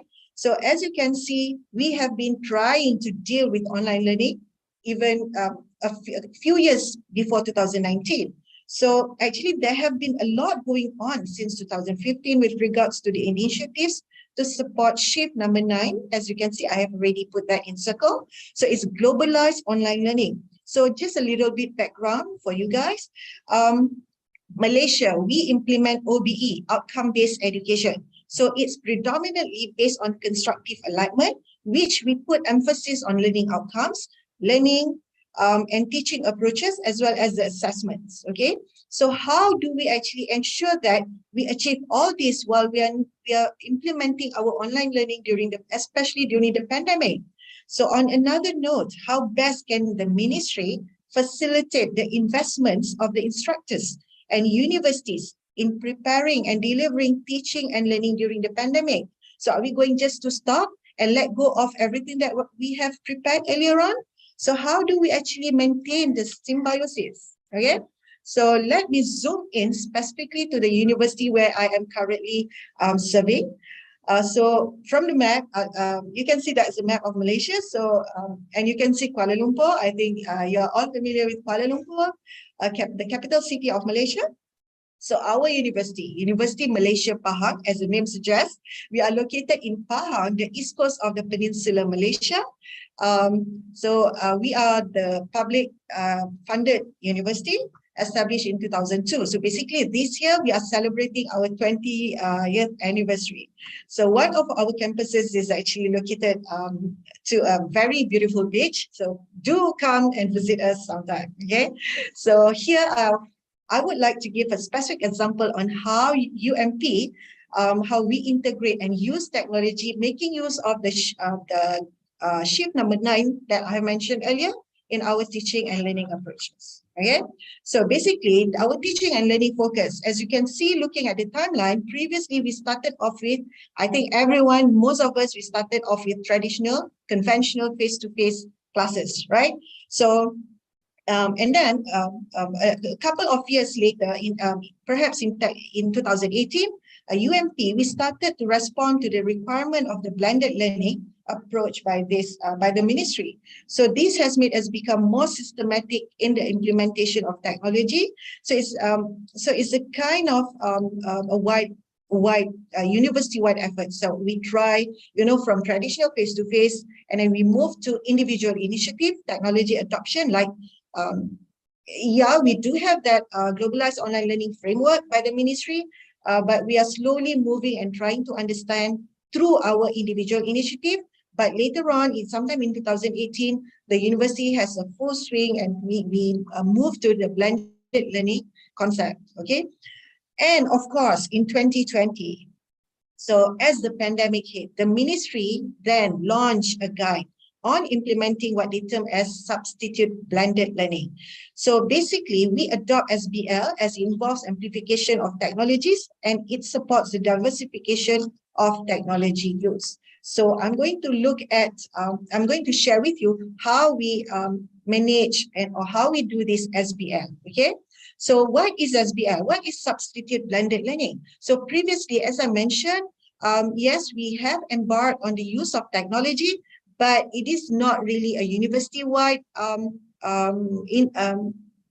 activities, and it is not really systematic. So with SBL, as you can see, is formulated to enable structured and systematic online learning implementation, either synchronous or asynchronous, in the range of between 30 and 80% of the student learning time. So as you can see, we focus that this SBL by having 40% of it should focus on learning materials, 40% learning activities, and 20% learning assessment. So what are all these? Let's look at how we actually do this. Now, basically, if you look at the how, so there are mainly two ways of preparing SBL. So one is based on calculation of this SLT, as I mentioned, and the other one is based on weeks. So due to the time limitation, I will just share with you how we do it in terms of the calculation of SLT. So we take an example of a 3-credit course. Remember that, so just to share with you that, Malaysia use OBE, right? So one element of OBE is the calculation or consideration of student learning time. So 1 credit course, we take about 40 hours of student learning time. So in this example, I'm giving you a 3-credit course. So with 3 credit course, a total student learning time is 120 hours. So we take 30% out of this 120 hours, which makes it 36 hours. Okay, so out of these 36 hours, because of 40% should be dedicated to learning materials, that means 14 hours out of these 30 hours, we plan or we prepare learning materials using based on using technology. Okay, so that means we do not waste whatever we have invested during the pandemic. We still make use of those materials that we have prepared online, but this time around, it is more systematic, it is more structured, it is official, and is accepted nationwide. All right. So as you can see, SBL, as practiced at UMP, composed of 30% of the student learning time, and another 70%, about 84 hours, we conducted via conventional face-to-face session. Okay, so based on the conditions I've described for SBL, so these are among the justifications of why we have adopted or why we have responded very closely to the suggestions and the guide by the Ministry of Higher Education in Malaysia. So this is the summary. I think we can all read it. So I'll move to the summary of my talk today. So in short, we can see that the COVID-19 pandemic has been the catalyst of disruptive change. So it actually indirectly promotes innovative, right, and concerted efforts to retain what have been invested for the past 2 years with regards to teaching and learning, research, facilities, resources, staff, and of course, the students at higher education institutions with specific example in Malaysia. So we hope, I personally hope that this idea can benefit everyone who are here today in the process of managing conditions as described by either VUCA or BANI, so especially in the context of higher education. Of course, there are many, many more acronyms that will come in to describe the erratic, the chaotic situations that we have been facing. But, whatever it is, we believe that the sharing session like this would be beneficial, and we can adapt and adopt the best practice that we have throughout the world. So with that, thank you very much for inviting me and for listening to my short speech. So thank you very much. Back to you, the MC. Thank you. Thank you very much, Dr. Nik Alusnita binti Nik Muhammad Alwi, for the curriculum innovation in the post-pandemic era. Really interesting. Thank you for the presentations, and then I will move on to the next presenter, Professor Dr. Ananda Kumar Palaniapan from Tunku Abdul Rahman University College, Malaysia.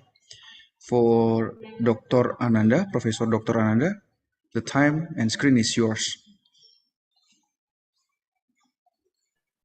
Good morning, everyone, and thank you to our moderator, Mr. Hilarious. Yeah. Good morning. And to all the participants who are here today. And first of all, let me thank the organizers for inviting me to present something relating to the theme of the conference. Just before I begin, is my screen clear? Is my voice audible?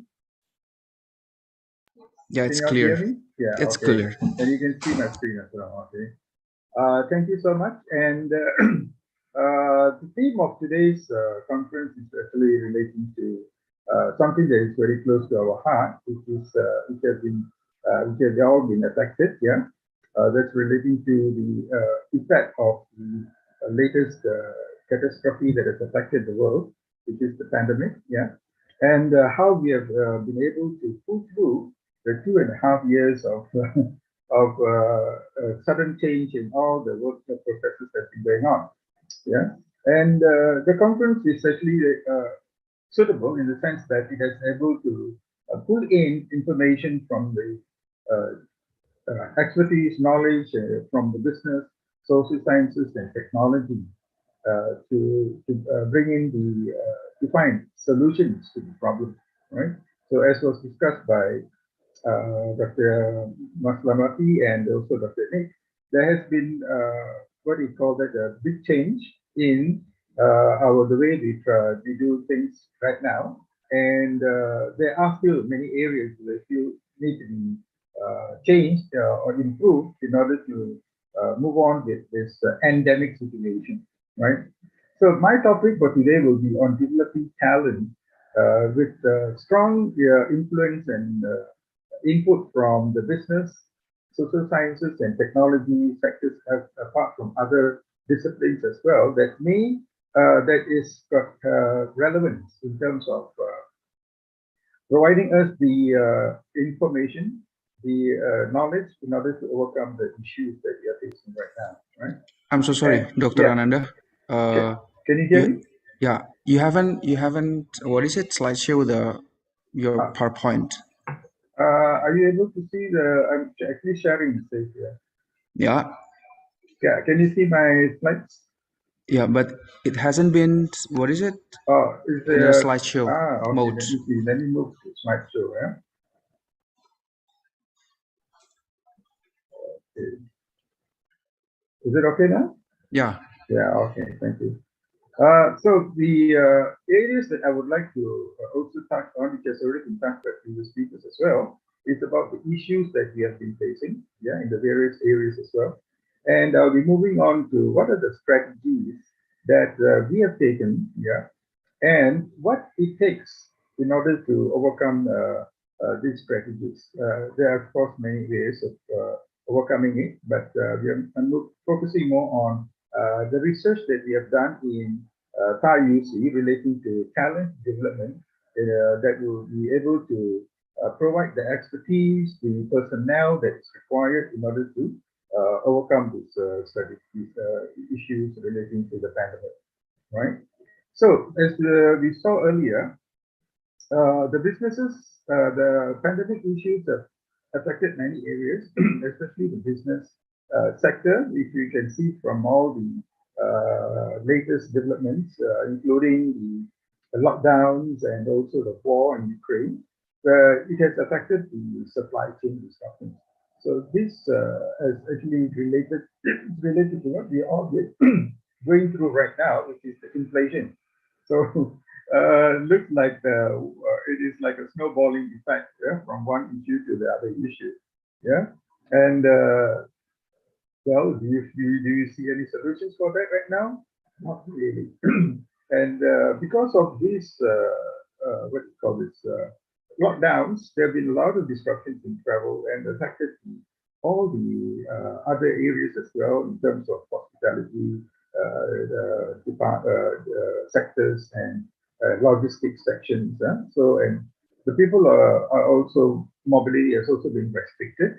Even now with the opening of the borders and so on, there are some, it is not returned, the travel industry has not returned to the pre-pandemic situation. Because of this, of course, we can see that the revenue for countries' businesses have all been very performing below expected levels, and has resulted in many poor marketing, what do you call that, business profits and performance. Yeah.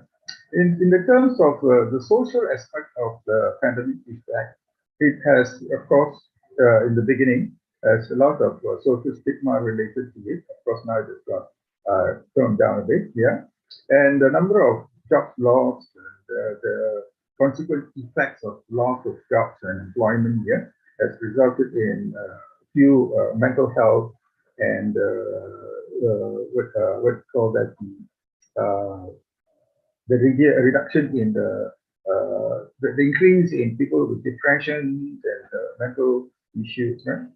It also been brought to the fore the fact that this pandemic has also the racial undertones relating to people with few resources who are not able to get access to the vaccines and so on. So there is this racial impact on it, and people with underprivileged people have been affected undeservedly. And also the economic inequality has also been becoming very obvious right now, especially when situations, catastrophic situations like this happen, and poor countries are suffering from the brunt of the inability to get access to resources to overcome this situation. And on top of that, we have this proliferation of misinformation, as you can see, that has resulted in more issues, more mental torture and anxieties, and this has resulted in the ability of the inability of the policies of countries and governments in order to implement their policies. So they have to fight this war, so-called war, from many different fronts. Yeah. However, there are also plus points in terms of the effect it has contributed to many areas of research and collaboration that has resulted in changes in the way we teach students, we train students, we develop talents among students. So there are some good points relating to this catastrophe that we have faced. So oftentimes you hear people say that it's a problem. So sometimes you notice that problem sometimes leads to more innovative and creative solutions. Yeah. And in terms of technology, as was presented earlier, many changes have taken place. We have now new, or what we call the video conferencing and new softwares that have come up in order to enable us to continue doing what we've been doing. Among those, on top of that, there have been these very serious issues of cyber security, especially at the time now when all of us are mostly spending our time in front of the computer. We are online most of the time, either for education, for work, for whatever. So oftentimes, our information has been inadvertently, what do you call that, transferred to other undesirable sources, and most of our data has already been compromised. Yeah. So cybersecurity has become a very, very serious issue right now, and many people are having problems with scamming and business transactions and frauds, which you cannot think of. You would not have happened before the pandemic. Yeah, so these kind of situations have cropped up because of this more time online. Yeah, and we also saw that there is this transformation in business where there's you don't have to commute to work. Most of the work now is done at home, so your home has become an office, and so on. So, although it may be suitable and convenient at times, but it has also resulted in some areas lower productivity for businesses as well. Yeah, in terms of what is called that the ability to interact and come up with the solutions on the go. Yeah. So there's increase in on-screen has led to people being inactive. So most of us maybe have seen that over the 2.5 years we may have gained weight. Yeah. So it has led to a lot of health issues. Yeah. So even our students, if you see them after 2.5 years now, you see that they are a bit larger than before. So obviously is of course a serious issue. Yeah. So, and of course, on screen time can also lead to other issues like the vision problem and so on and so forth. Yeah, and on the other hand, it also has this problem of reducing social interaction. Yeah, although we interact through the internet, yeah, through online and so on, but it is never the same as face-to-face interaction. So decreased social interaction can also can be a problem. Yeah. On the plus point, we have noticed that the pandemic has actually developed new technology along the way, right? So we have noticed that things that we were very suspicious of before have become more acceptable now. Like for example, the blockchain technology. Yeah, we are very suspicious of that, and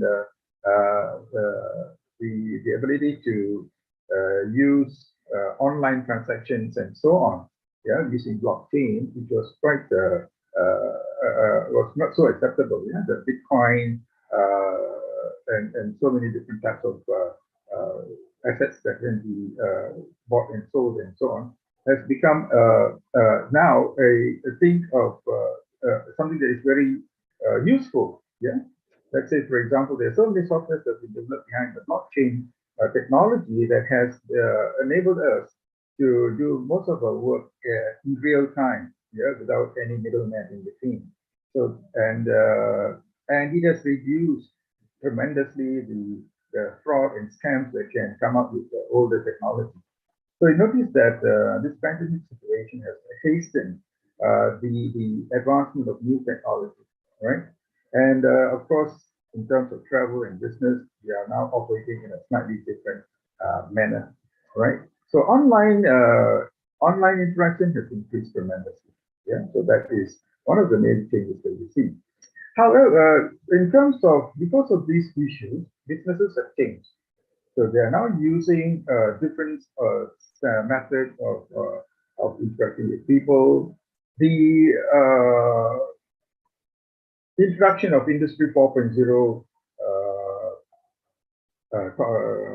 technology, let's say, for example, the augmented reality, the virtual reality, and so on, which has been progressing very slowly, has now taken a faster route. So now it notice that people are using augmented reality and virtual reality in and addressing issues relating to the pandemic and also in business. Yeah, and we notice that the speed in which automation is now being used is very, very fast. For example, the driverless cars, for example, and robotics used in factories now reduce the amount of people, the number of people that are interacting with each other. So this has been the outcome of the reason why we do not want too many people in one place, right? And another component of Industry 4.0, which is artificial intelligence and bots, are now becoming a common thing that we use in order to replace common human decision-making processes. And oftentimes we notice that now we are more looking into local supply chain now, especially with all these lockdowns and global and the war. We notice that we are now to really look at how we source things from overseas. Yeah? For example, the gas situation in Europe right now. Yeah, how they realize that they are now very dependent on others. Yeah, so when things like this happen, how do you overcome it? So people are now looking more towards local resources to be sustainable within themselves, rather than being dependent wholly on others, and they are at the mercy of other countries at the same if these things happen, right? In social sciences, strategies used many. Yeah, we have a lot of SOPs by the government and to overcome this vaccine to this pandemic, especially the different variants now. As new vaccines need to be developed. Yeah, so it is in the process right now with all the B5 variants and so on. So strategies are being used to overcome this problem, right? And one important thing that we notice is the amount of research that has been done. Let's say, for example, ESRC in UK has been one of the world-renowned agency that runs research on these effects of pandemic issues and other catastrophic issues that affect the world, and inform the governments around the world on how to overcome this issue. So this is a very good good development we also see in other countries. Yeah. In terms of technology, well, we notice that it has helped us find out the right genome in order to develop the vaccine. Yeah. So the technology has now been improved multiple times. Yeah? The speed in which new technology has been brought to function. Yeah. The speed in which research collaborations have been taking place. Yeah. Contactless drones, for example, are being used everywhere now. Yeah. And how things are being monitored and helped in terms of informing the public where are the places they need to avoid. Yeah. The spread of what do you call that, to overcome even the spread of misinformation. Yeah. So these are some of the things that people have put into place. Yeah. Major changes have also occurred in education. Yeah, the videos, as we saw just now, video conferencing software have come up, and of course, the usage of robots and AI in order to address new issues, like, for example, the scanning of X-rays. Many hundreds of people per day having issues with scanning and medical health. Yeah. So what changed? Well, there's an increase in remote working, and customer needs are also changing, especially in terms of health. How do we see health right now is totally different from pre-COVID time, yeah, and also current preferences for if you ask people, do you want to go to the shop to buy things? No, they prefer to buy online, yeah. And there's an increase in the migration to the cloud, whereby you can get access to it from anywhere, yeah. Now, how do we overcome these situations, big changes, and help improve situations right now? One of the major ways, not the only way, but one of the major ways is to ensure that we train students, we produce personnel for the workplace that are highly talented in terms of creativity and innovation, being flexible, being able to be competent technologically, being able to make very quick decision making, and also to provide the leadership required to enforce and implement things. So these are the kind of changes that are even taking place in that we need to look into, especially in OBE, when we look at how we are we producing the students that are ready to address the current situation. So what we have produced so far before the pandemic is not enough. Yeah, so we need to make sure that we producing students who are capable of addressing new situations. Yeah. So I need to really look at the OBE as well. Yeah. So instead of just teaching from the textbook or doing applying for the situations that are commonly found in pre-COVID time, it is very important to make sure that we develop students that have the talent to address situations that may come in future. So what is in store in future, we do not know, but we know that you need new solutions. Old solutions will never work. Yeah, so as you can see, the variants, for example, as an example, old vaccines will never work, right? So in terms of business, in terms of social sciences issues, mental health, in terms of technology that we have, in terms of the developments in science and developments in health issues, yeah, we do not find that always will work. So we need talents to move the needle in order to be able to address future problems. So one of the areas we need to train our students is to address future problems. So future problem solving is one of the topics that we need to look into. Of course, we do not know the future, but however, if we call it the scenario building, yeah. So one of the ways is training students to develop this kind of talents, yeah. So in order to do such a thing, it is not enough just for lecturers, teachers, schools. It is the whole community that should come together, the policies, the Ministry of Education need to look into the curriculum right now to see whether we are preparing students for the future, yeah, for the future issues. And new ways of addressing spread of diseases, for example. Why did we get into this situation that the whole world is affected when it only originated from one small place in China? So that is a very important question. Yeah. So recently we hear people coming up with realizing the fact that if only we had contained it in that one particular place of the source, we could have prevented the pandemic.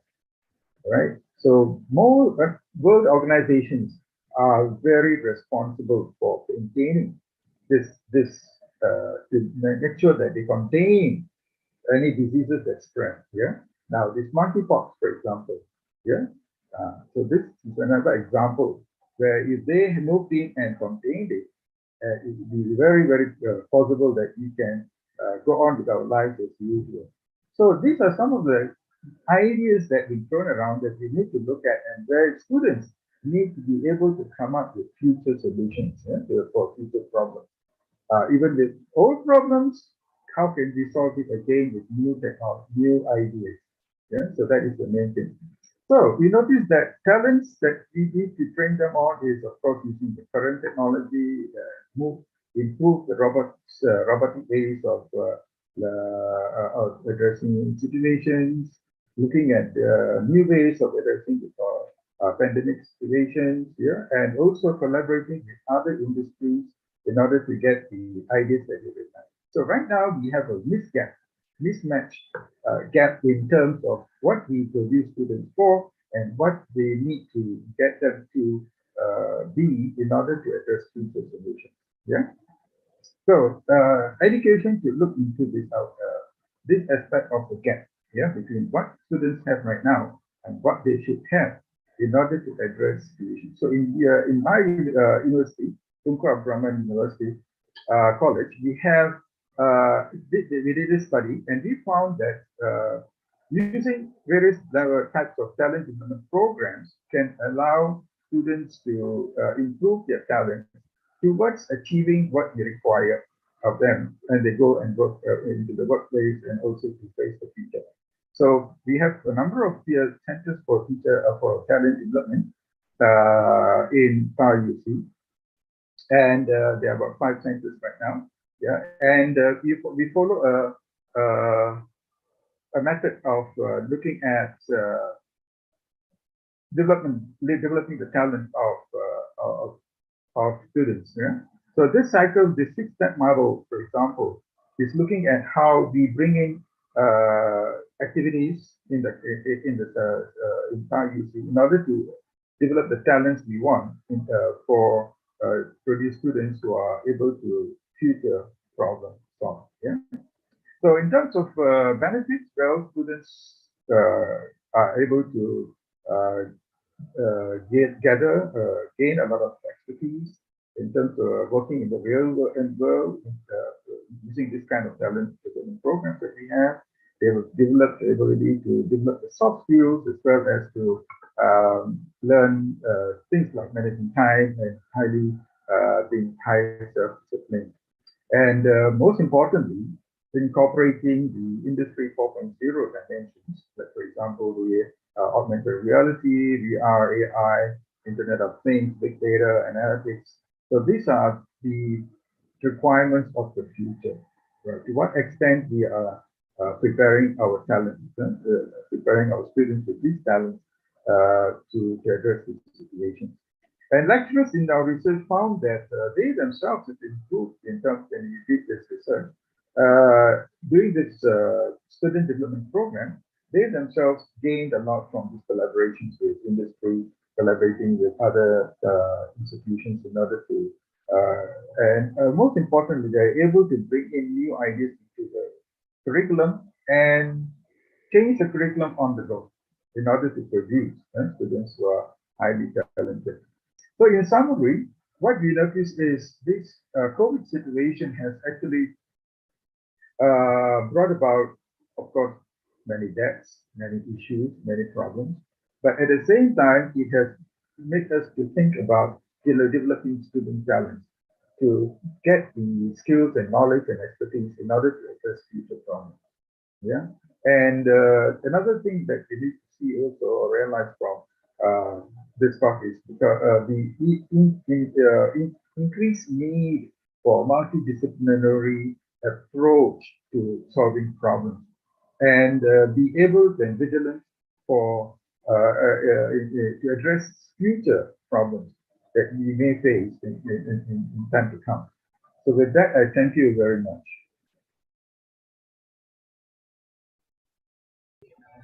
Thank you very much, Dr. Ananda Kumar, for the presentation about the developing talent with strong integration between the business, social sciences, and technology. And then for the message that we have to be able to, combine the approach for the more sustained society. The next speaker, I will pass to Miss Iko Matusunia, SH, PhD from Universitas Sultan Ageng Tirtayasa. Okay, thank you very much for the opportunity. Assalamualaikum warahmatullahi wabarakatuh. Waalaikumsalam. Good afternoon. It's honored to being one of speaker in this conference that held by Universitas Internasional Batam. I want to jump to my presentation. I can go through to my presentation by myself.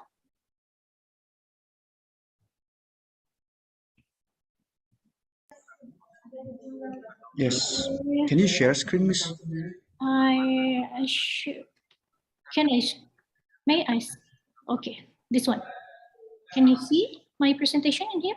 Yes, it's clear. You may start. Okay, thank you very much.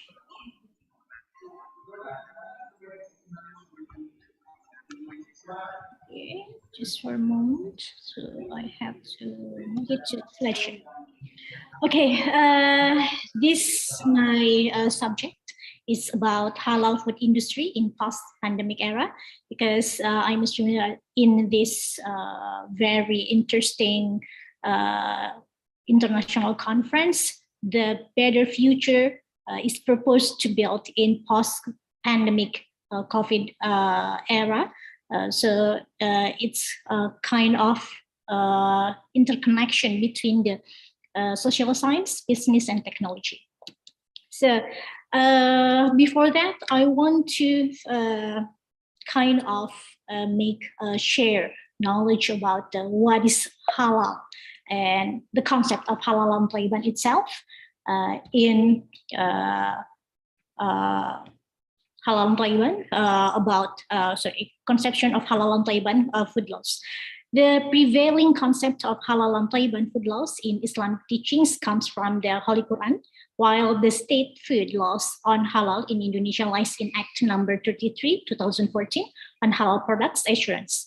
In theory, halal is described by a scholar as what is permitted with no restrictions whatsoever and actions that the lawgiver, Allah subhanahu wa ta'ala, allow. Then the opposite of halal is haram or forbidden. The lawgiver wholly forbids that anyone involved in it is responsible for the judgment of Allah subhanahu wa ta'ala in the hereafter, as well as a legitimate punishment in the world. That's by Cordovi. Then, food laws are the collections of foods acts on the production, distribution, and consumption regulated by the governments or private sector to help the society obtain safe food. In this case, halal food is a part of food laws. Halal food law in Indonesia regulates an Act number 33, 2014 on halal product assurance that it is targeted to be fully implemented in 2024. So the halal food industry now mainly it's a special, or we can say it as the specific terms in Indonesia to be promoted until implemented fully in 2024. Halal food law is halal food based on Islamic principles that are based on Al-Quran and Hadith. Furthermore, Cordovi word on food and drink as one of the sections of the halal and the haram of the private life of Muslim that described on various subsections from the attitude of the Brahmins towards slaughtering animals and eating meat to consumptions of harmful things is haram. Best Iqbal said that Tayyib is understood to encompass all aspects of the physical, environmental, social, economic, and ethical footprints of particular food. The Halal and Tayyiban food law calls for incorporation into modern policy framework in terms of control and regulation of the halal food supply chain, production, and distributions to be under the established legal system. Laws and regulation reflect public policy. So in this case, the food law as a base of the regulation of food is based off the modern policy framework in terms to controls the regulation of halal food industry. In food policies, food law does not only relate to the public or the food and the industry, but also the government. Hence, laws on food should be compiled and ratified to regulate human behavior, which is governed by the regulating power as a means to control community. Halal food products and services are fast gaining worldwide acceptance and recognition as a new yardstick to fight for safety and quality assurance. We can see the International Halal Accreditation Forum described that according to the Global Islamic Economy Report 2019-2020, the Islamic economy has been capitalized by the development of ISO level halal standards, which is projected to reach $3.2 trillion by 2024. Furthermore, the Secretary explained that halal consumer protection can be done by harmonizing the halal standards worldwide through the ISO level halal standard.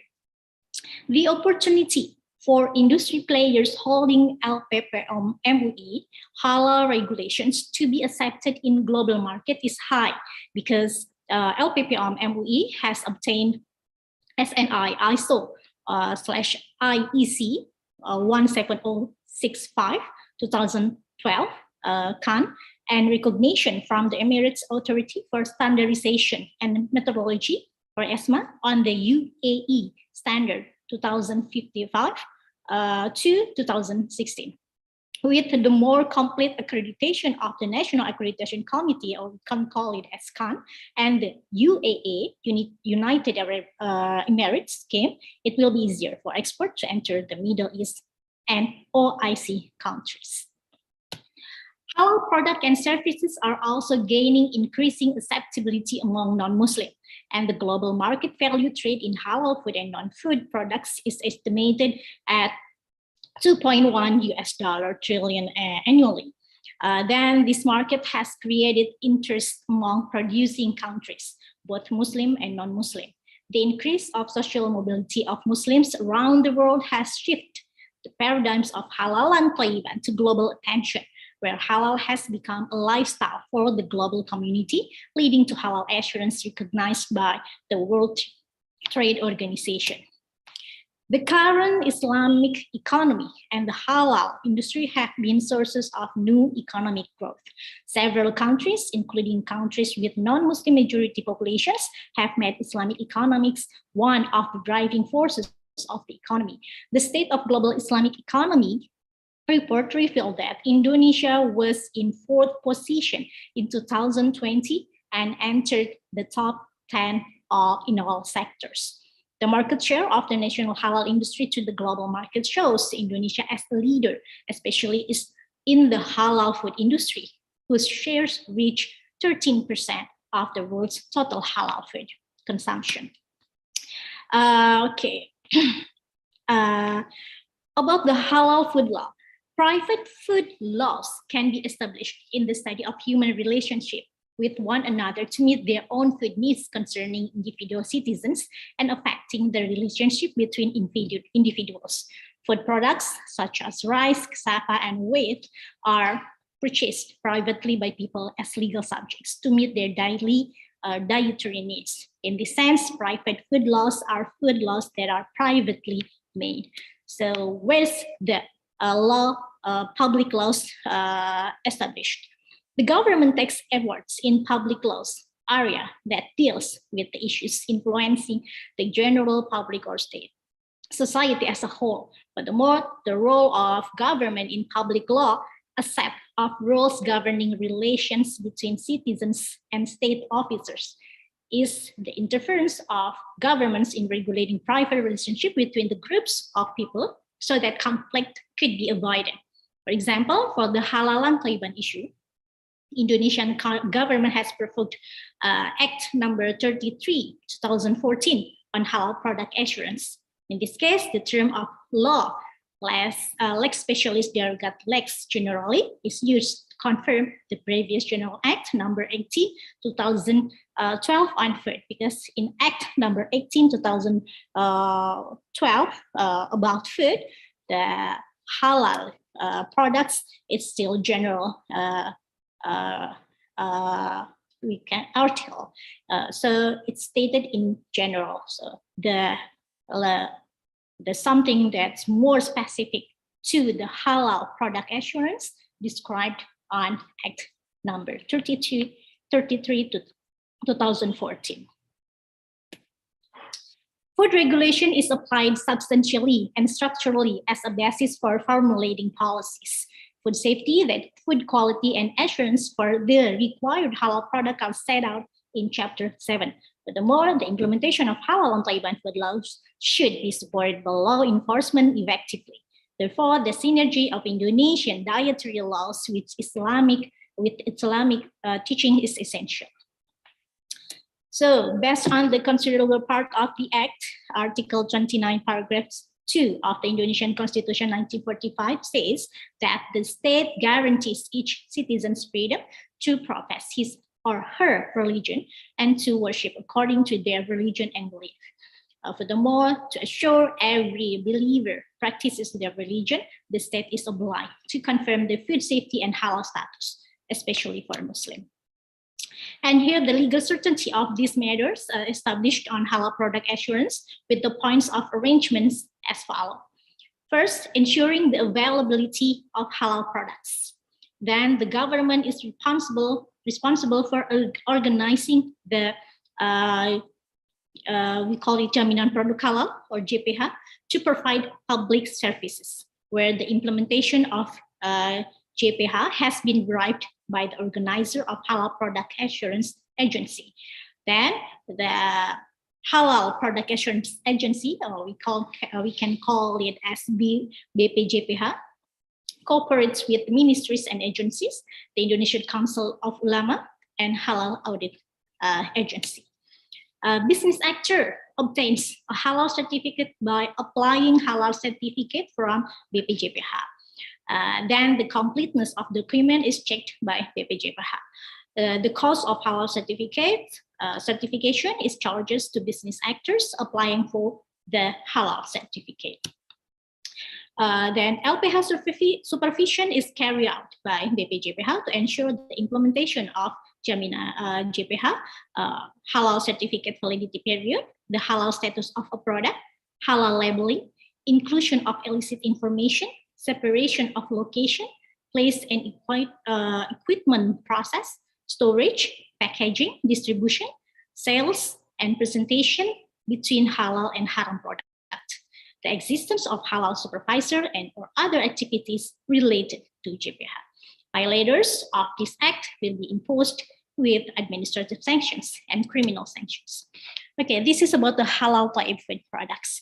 There are 4 matters discussed that must be considered in halal type food products to be in line with the aspect of tayyib, or we can call it as food safety, in addition to the main ingredients of the product or halal, namely first, process and handling of raw materials. At this stage, it must be ensured that there is no contact and contamination from non-halal materials with halal materials from the beginning to the end of the process. Second, place of product processing. The places for the production of halal and non-halal products must be separated. Third, product processing machines and equipment. Product processing machines and equipment may not be used interchangeably for halal and non-halal products. Then, addition of additives. Additives should not be derived from non-halal products even after going through the process. Okay, about the history of halal regulations in Indonesia. It starts from the 2024, which is the draft of the Act of the Halal Assurance Product.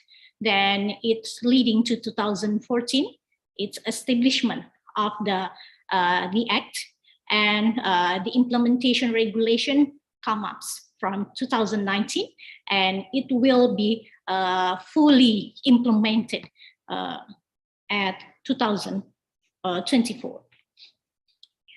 Okay, this is some information that LPP MUI about the halal certification. It's not all about the fulfillment of the regulations. It's about how the responsible of the all stakeholders, which is the producer, which is the consumer, then entrepreneurs and regulators, all of the stakeholders that related should be go through their responsible to fulfill the halal Tayyiban concept.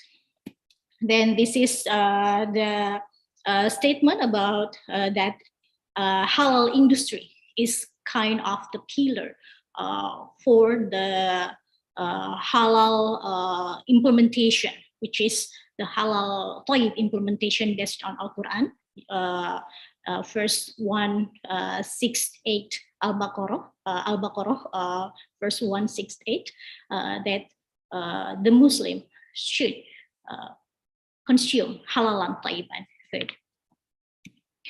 This is the access, which is the LPPM MUI said that the industry halal in Indonesia becomes to go through the global market. So we can call that halal food industry can gain the international global market. Okay, this is kind of the information. And list of foreign halal certification bodies. So MUI, Majelis Ulama Indonesia, has been approved foreign halal certification bodies. The listed is in here. MUI approved about the halal certification from Singapore, Malaysia, Brunei Darussalam, Japan, then other certification bodies. And automatically their products that has been approved by MUI for certification bodies can enter Indonesia for a global market.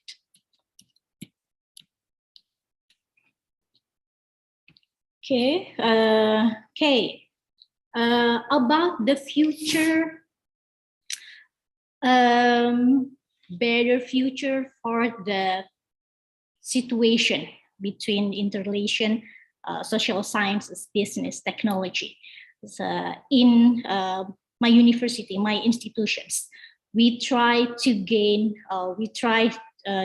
well-being or do kind of actions to establish kind of well-being, social well-being.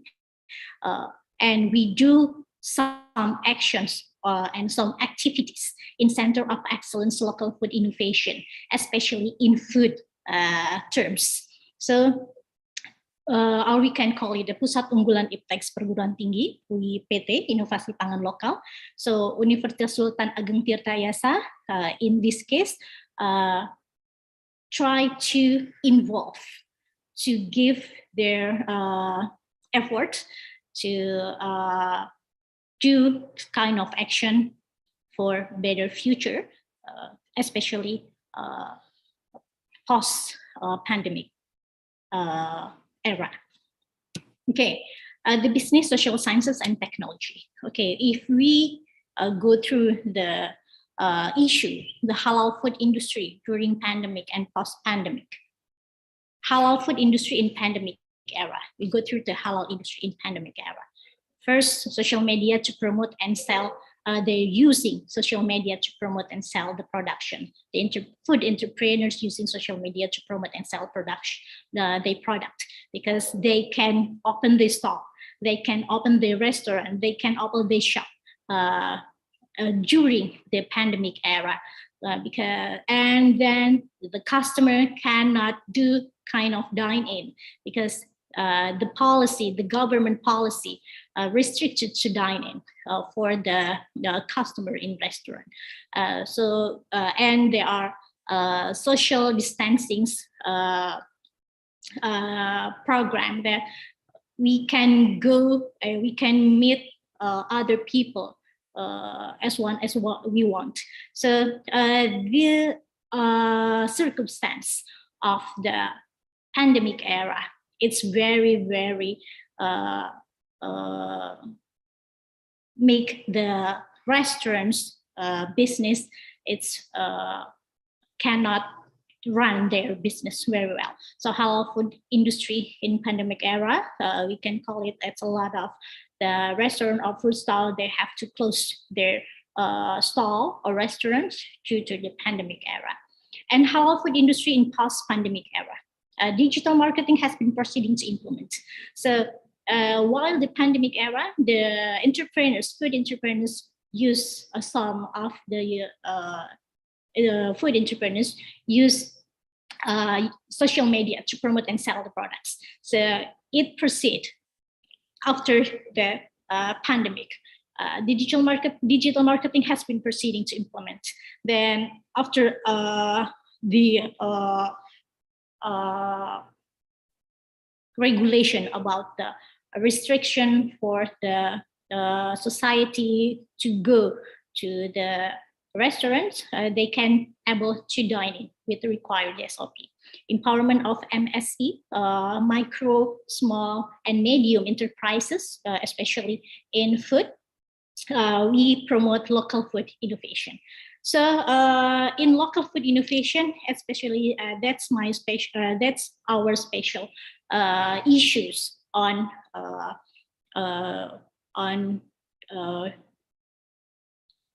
doing an activity to handle how the businesses actors, especially in on food, that collapse can they can go and through their business again. Okay, food industry during pandemic. The restaurant industry has lots of fantastic amount due to COVID-19 pandemic. During the COVID-19 pandemic, restaurant businesses operators lost around 20 trillion rupiah for the Jakarta and surrounding area. Deputy Chairperson of the Indonesian Hotel and Restaurant Association for Restaurants, Emil Arifin, said that around 1,500 restaurants had to be closed, and 200,000 employees had to be laid off due to pandemic and activity restrictions. Deputy Chairperson of the Indonesian Hotel and Restaurant Association for Restaurants explained that the COVID-19 situation had worsened and had it hit the restaurant business. In Jabodetabek alone, there were 1,032 restaurants that were permanently closed as of last December 2020, and more than 400 temporarily closed. However, Emil estimates that 400 restaurants that were temporarily closed are now permanently closed, bringing the total of the restaurants that have closed down to 1,500. Okay, so food industry during post-pandemic. First, the empowerment of MSME, or micro, small, and medium enterprises, especially in food businesses. The portrait of Indonesia's future MSMEs is described as a business that can move up in class from the dominance of micro enterprises to the dominance of small and medium sizes enterprises, research-based, close to technology, value creation, creating added value, market-driven, understanding the market, recognizing changes, and innovative. In this case, our ministry will continue to roll out programs to perfect future MSMEs so that they are able to compete in the global market and have strong resilience in the face of further economic disruption.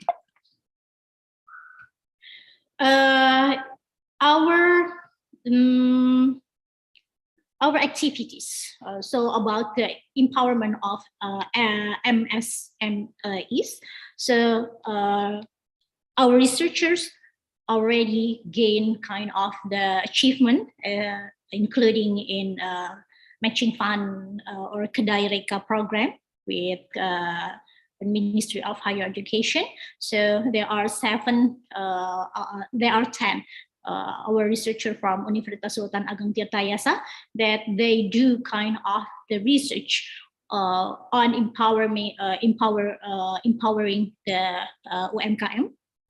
So this is the some of the research is about the food food industry. So and the halal is part of our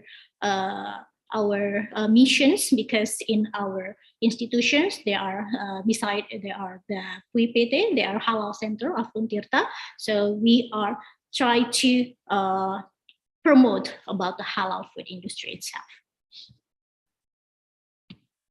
So this is the Center of Excellence Local Food Innovations in Untirta and Halal Centers of Untirta. We are this kind of subjects are aligned. So regarding about the business, social sciences, and technology, we do kind of actions for a better future.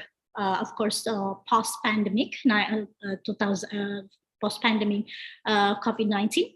So based on the business, we try to empowering micro economy, the micro, small, and medium enterprises development in commercialization of research results based on local food products, active as communicators and others in the context of developing the UMKM or MSMEs. Then through the social sciences, so we kind of do approach on regulation and public policy, then go to the technology, the intervened matter about how to implement technology and about the innovation that we develop, kind of a lot of sources or an invention product. So for instance, development of vacuum evaporator for liquid palm syrup processing, appropriate technology, and other food product innovations. Go through the business. So this is after the innovation already have or gain the intellectual rights. So we go through to the society to give kind of empowerment, especially for UMKM. So we try to train them about the technology and about how to build a product, especially halal food industry product. So these three of the circumstance, which is the business, the social science, and technology, are intertwined one each other. So besides we develop business, social science, and technology. I'm sorry, Miss Iko Matu Sunia. Time remaining 4 minutes more. Okay. We kind of build, we support the building a research network and exhibition participants. Okay. I think the institution support should be, which is whether the government or the university or all of the stakeholders should be support in a better future post-pandemic, especially for the society. Okay, this is kind of our product, featured products. We have olahan ikan bandeng, talas beneng, and gula aren. And this is aligned with the halal food product industry. This is kind of our activities in our institutions to promote and to do kind of activities that implement to the society. This is our partner, and this our university, Universitas Sultan Ageng Tirtayasa. You are all welcoming to our institution, and I hope we can do kind of other collaborations in the future. Thank you for the opportunity. Thank you very much. Okay, thank you very much, Ms. Iko Matu Sunia, SHMH PhD from Universitas Sultan Agung Tirtayasa, who have talked about the food halal industry during the pandemic and post-pandemic era. Now we proceed to the next presenter, the last but not least, Dr. Eng Waode Sumartini, STMT from Universitas Internasional Batam. Dr. Waode, the time, the screen is yours. Okay. Can you all heard my voice? Yes, it's clear. Okay, thank you very much. Assalamualaikum warahmatullahi wabarakatuh. Waalaikumsalam warahmatullahi wabarakatuh. I'm very honored to attend and become a keynote speaker in this very great conference. And allow me to share you my presentations. Can you see my presentations? Is my voice clear? Yeah, okay. It's clear. Okay.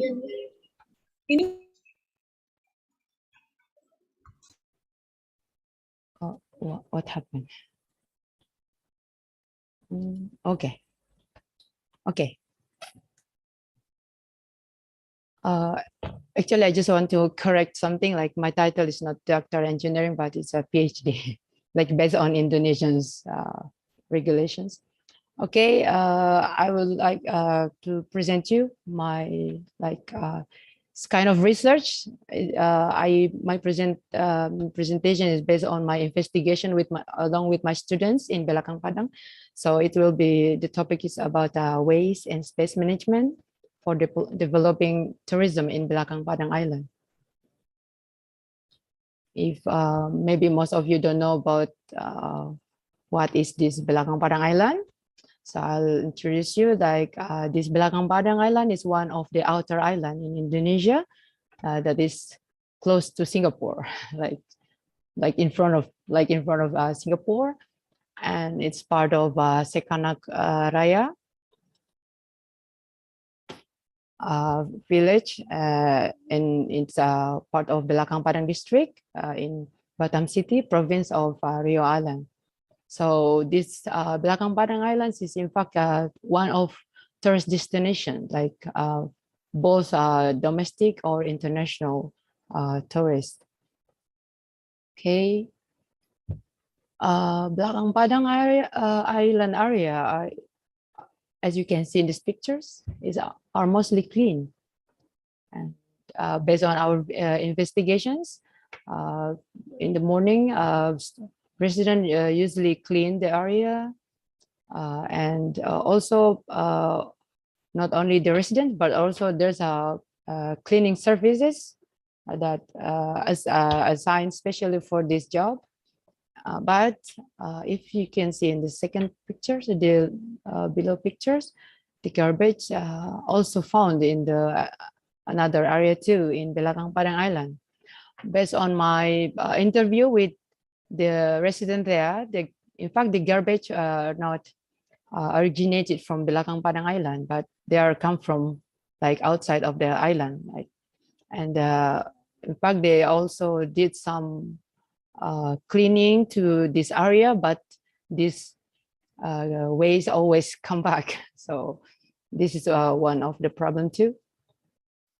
And then about the current waste management, usually in Belakang Padang area, in fact, they have organizations for taking care of this garbage. Like they will do the waste collections for in front of they put the garbage bin in front of all residents, and they have of course transportation facility for that is working well for collecting this garbage, and they also have a building and human resource for managing the garbage. But the problem is the waste management only until only separating the waste, like plastic bottle and organic waste and something like that. And the type of this landfill is the open dumping landfill. So we have to do something about this too. Okay. And as I mentioned before, Belakang Padang should become a destination area that is friendly with waste, meaning that waste will be part of the program and its development to be able to provide added value for people of Belakang Padang. During the pandemic, this is based on my interview to the residents. During the pandemic, tourism in Belakang Padang suffered due to lack of tourist visitations. Now that most people can adapt to pandemic life, tourism in Belakang Padang, we hopefully can strive again. What is the problem related to the tourism is because the waste management in Belakang Padang is only end up in separating garbage, but there's no like recycling or additional treatment to the garbage or to the waste. So I I would like to talk to you more about this, we manage these waste and how it can be beneficial to the tourism in Belakang Padang. The solution is we have to manage the waste according to the characters. So if we manage it well, we can get a healthy and clean environment. Of course, also we can get a beautiful environment. And if we manage the waste properly, we can get additional value like making a compost and such as craft. And in these 3 points, we can hopefully can supporting the tourism in Belakang Padang. Also, I would like to talk to you about the potential of tourism in Belakang Padang. One of them are alley. In Belakang Padang, there has many alley that are connected to each other. And the typical of alley is first one is the road is made of wood, and another one is they are made of concrete. And this alley, after I discussed with several experts related to village tourism, they said like we can manage this alley to become like a culinary alley, gallery alley, souvenir alley, vertical culture plant alley, sky selfie alley, and market alley. These 6 potential can be modified that tourists, hopefully tourists can be more interested to visit Belakang Padang. For example, I'll show you about the culinary alley. The first one is like we can make the alley to become an outdoor restaurant by putting tables and chairs outside. And also there's another one is an indoor restaurant. This type of restaurant usually I saw it in Japan. And by doing this culinary alley, we can get additional space functions, and we can the alley also can become a yard. And of course, if we the residents manage their alley area, it can become like culinary cluster, and they can get of course additional impact on their economy or income. The second one is gallery alley. If you can see here, like in the previous one, in the alley in Belakang Padang, like between the houses, it's between the houses. So there's a wall that they can make it to become a gallery, like by putting their craft, or making this kite is made of like plastic bags. Use plastic bags, and also they can make like pots from the plastic bottle. Maybe for this possible is made of Coca-Cola maybe. And another one they can make pots also from the bamboo. If they manage it well, they can make their area more beautiful. And also of course they have to make sure their area also clean.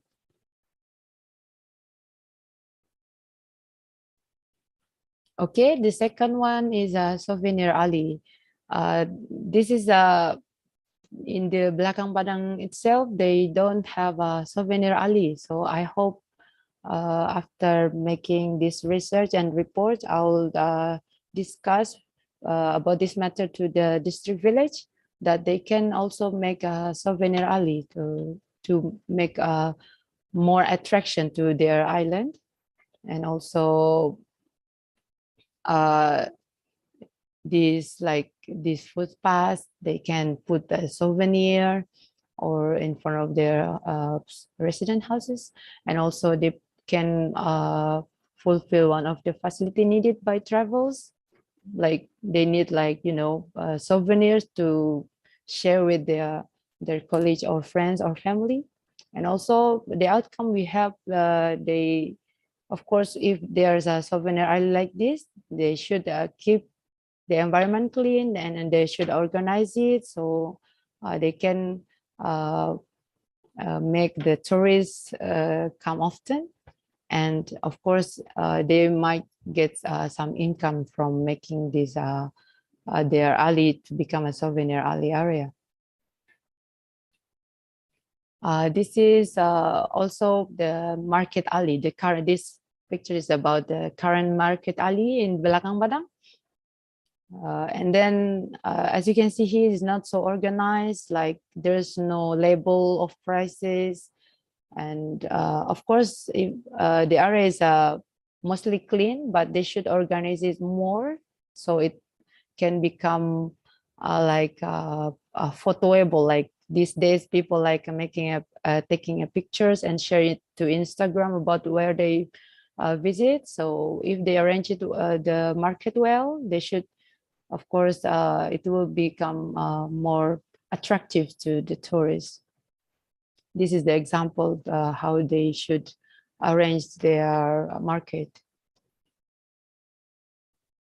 Okay, in Belakang Padang also, they have, in fact, the hangout area. It's also very clean, but like, as you can see here, like the table placement is kind of boring. I think they should, they can make like, make this hangout area become more classy, like usually provide in hotel, but they can manage it to taking this an example. And also they can put a big screen in this area, so it can become an outdoor cinema, so tourists can enjoy not only food, but they can enjoy several things like enjoying the view of the sea. Okay, there's another things that Belakang Padang doesn't have. They don't manage their house as one of resort. Like if you can see in Belakang Padang, mostly they make house near the, in fact, near the island, like on top of the sea. But some of them, they also made in inland house that like kind of unique. They can make it as a resort too for the tourists. And if they put it the front yard facing the sea, they can maybe get more value on their house, like getting a beautiful view every day, and become a place that can be used to enjoy. They can also provide food for people who want to come to their houses, and also they can get benefits from the use of the terrace, and most importantly, the sea will be awake and will not be a trash can anymore. Okay, another area that need to be developed in Belakang Padang is like they can make like a floating restaurant, because the sea in Belakang Padang Island is very calm and have incredible views. And also, if they put like, especially like in this area, they can make a floating camp too, because of this calm sea. The floating restaurant can become interesting attractions when the tourists visit Belakang Padang. And finally, it will be a complement to the tour that will never be forgotten. And also the camp tourism activity are always attractive to both community, professional, and family. If they Belakang Padang offer this kind of different adventure, like camping in the sea, it will become adding a more unique attractions to the tourists for coming to Belakang Padang. Also, there's also they should provide a fun tour, like for Becak tour, they have it and they apply it already, and you can like making a tour using this becak. It's called becak.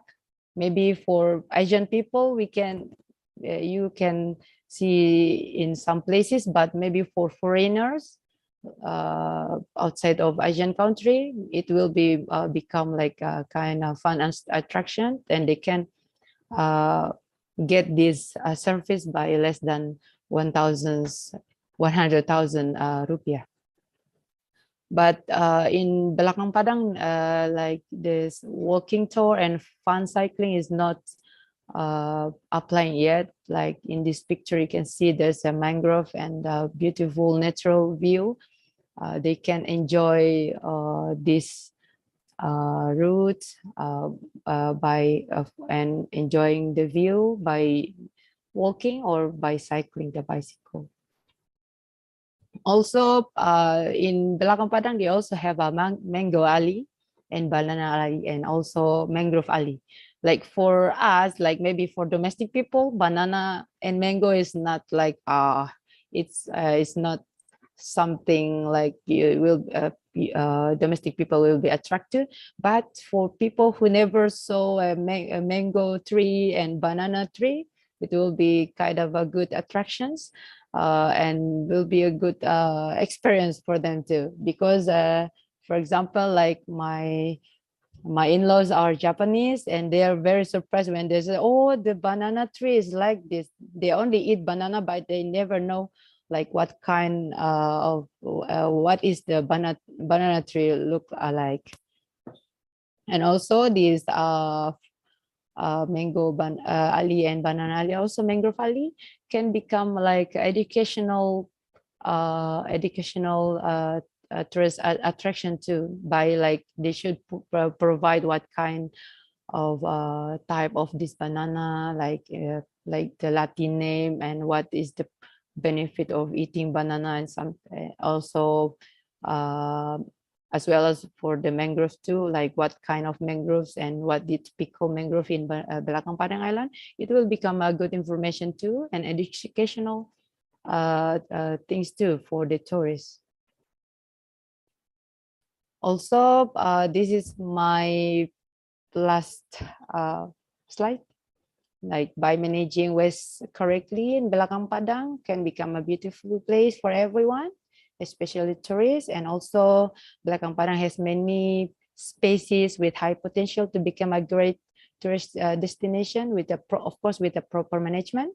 And also further investigation is needed for developing the waste management, such as capacity of the TPA using the waste construction as waste as a construction material, and also the availability of the supporting infrastructure for supporting the tourism and so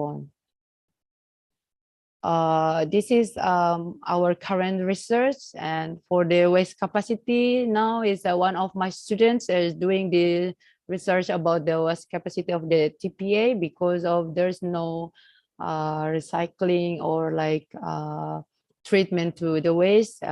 My student will be doing calculating how much is the capacity of the TPA and what they should do to the waste.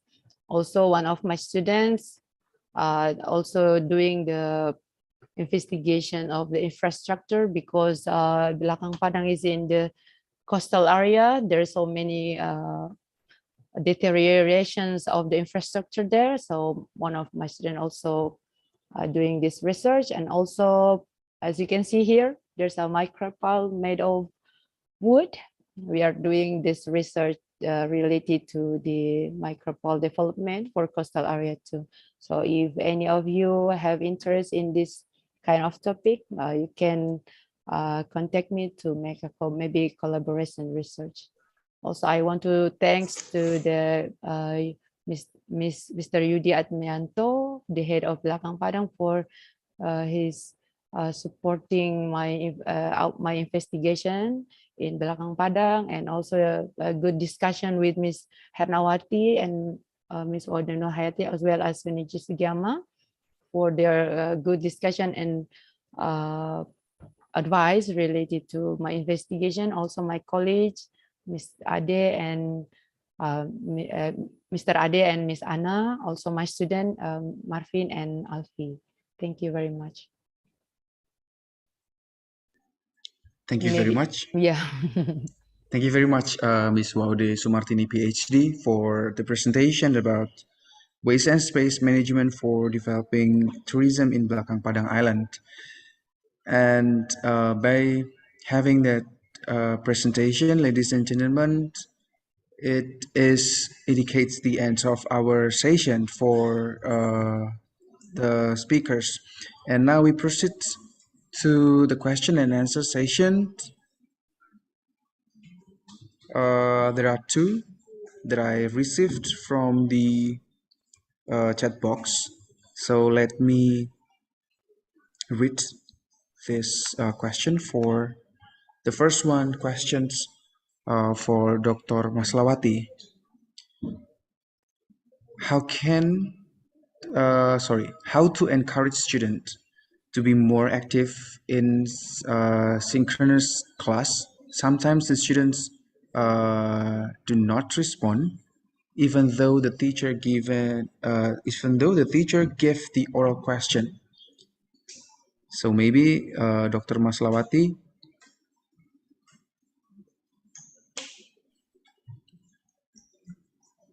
The second question for Dr. Fauzi.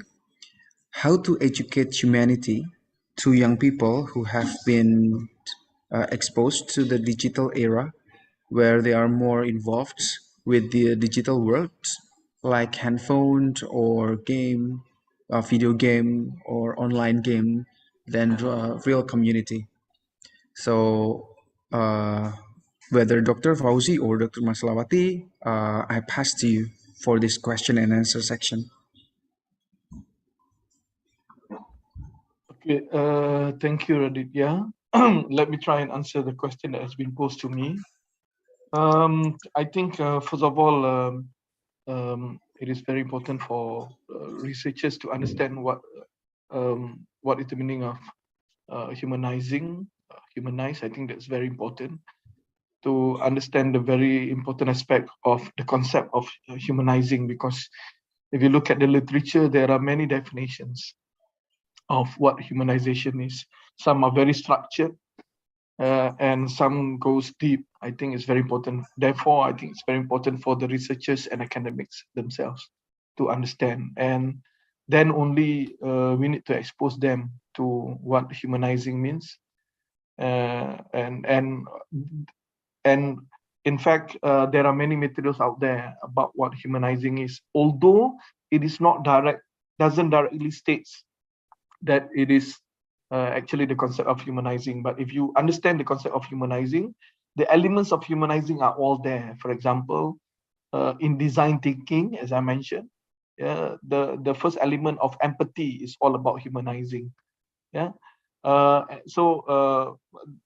Researchers and academics need to understand the concept, and I think the sharing can be done at many platforms. I've been sharing about humanizing in many platforms, and we can also it's good if we can imbue this in our syllabus at the start of each semester, so that you'll be able to understand this. I think that's a little bit that I can share with you. Thank you. Okay, Dr. Fauzi, thank you for the answer related to how to educate humanity. And then I'm so sorry that we have missed Dr. Maslawati. And maybe for this question, I will pass to Dr. Nick, if I may, related to how to encourage students to be more active in synchronous class. Sometimes the students do not respond, even though the teacher have given the oral question to them. How to encourage the activity? How can we encourage the students so that they can be active in our class? Okay, thank you for the question. How to encourage the students? So basically, as what Dr. Maslawati mentioned, there are a few strategies that she has conducted in her research on how to promote active participation, right? And among the things are the researchers, they have asked the students to switch on the camera and, and provide activities like digital games. And I think, firstly, we also have to look at the condition itself, the topic itself. Some students, they may be more active in taking part in the discussion, which is closer to them. Perhaps we can look at the type of task, the topic or the contents of the task, and if it involves more authentic materials, more authentic tasks, and in which the students can relate to their experience, I think it is a higher chances for the students to be engaged in the discussion. So even because we do understand that in online communication, the problem with bandwidth, the problem with connectivity. So to switch on the camera could be difficult, could be a challenge to some students. So perhaps, again, as I said, that may not be one of the essential elements to encourage participation, but something closer to them, something that can attract them. It could be, as I said, meaningful tasks or something closer to them. So that could be one of the things that we should consider in making sure that to encourage active participation during online communication. So, thank you. Okay, thank you very much, Dr. Nick, for the answer.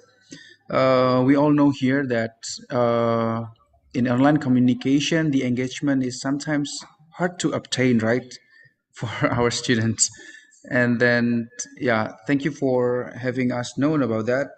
And then for the participants, should you have any question, you may raise your hand or put your question on the chat box. If you still have any question related to the topics from the speakers.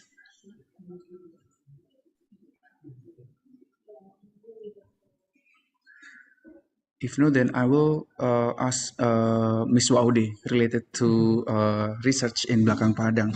So this one is really interesting. We see how the society there is developing their tourism in order to gain more money, maybe, or be more sustained with the society, with the economical and something like that. And then my question is that, do you see that they are, what is it? They are quite open with the program that you built, the program that you developed for them, or do you think they are ready for this or they are not ready for this? What do you think? Okay. I've been visiting Belakang Padang maybe about 2 times. So I'm sorry if my presentation is not like perfect enough, because it's in fact like the kind of report of my investigation of that 2 days. But related to like whether they are willing to participate to my program or not, like for the government side, like I mentioned in my thanks acknowledgement, like the head of the districts and like he's very supportive, like providing like human resource for like going with me to the like going tour and checking what is best for tourism, like how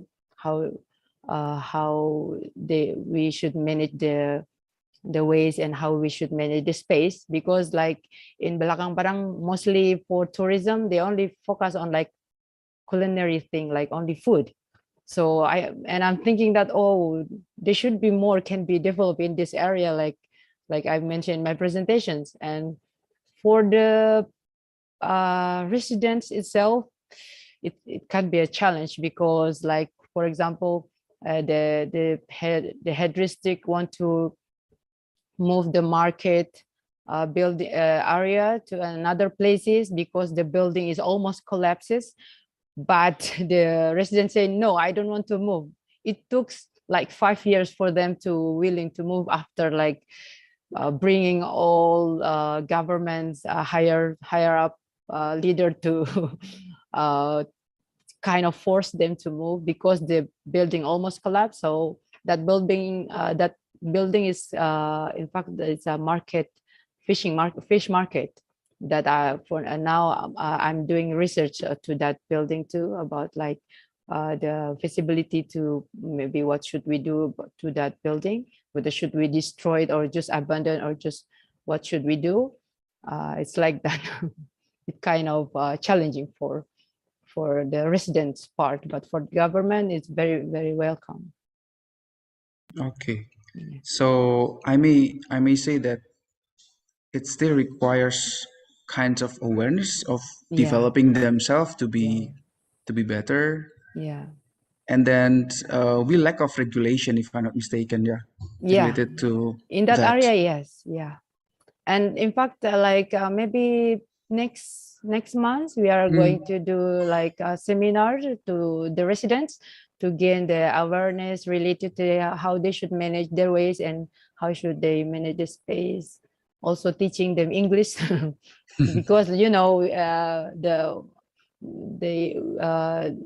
resident there wants, of course, like not only domestic tourists but also international tourists. For that, they should learn how to speak in English at least.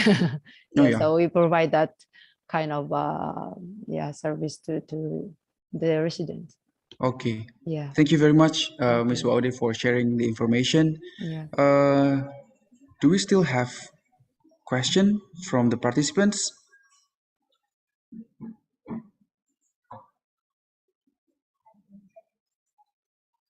One more question from me to Dr. Nick. I would like to ask, here is, your topic is on the curriculum innovation in the post-pandemic era. We know that in assessing the students, their performance, there is change, the change in the paradigm and the change in the practice.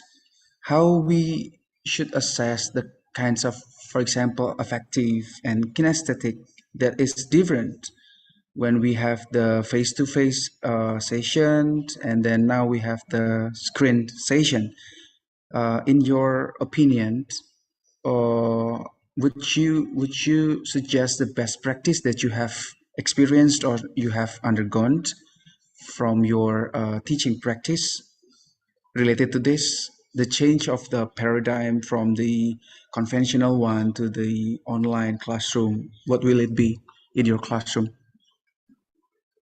Okay, thank you for the question.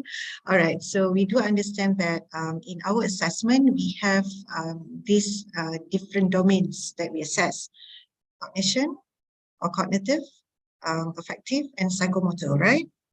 Okay, so this is where we see the limitations in online learning, especially in terms of the assessment of affective and psychomotor. Okay. However, when we talk about, I think it's much more difficult in psychomotor. That's why you can see programs, academic programs like engineering programs or medical, they are really greatly affected by COVID because of the inability for them to go to the lab or to go for clinical studies, and in these labs, field work. So because for this group of students, they are assessed their psychomotor abilities via those engagement, right? Going to the lab, doing all these clinical activities.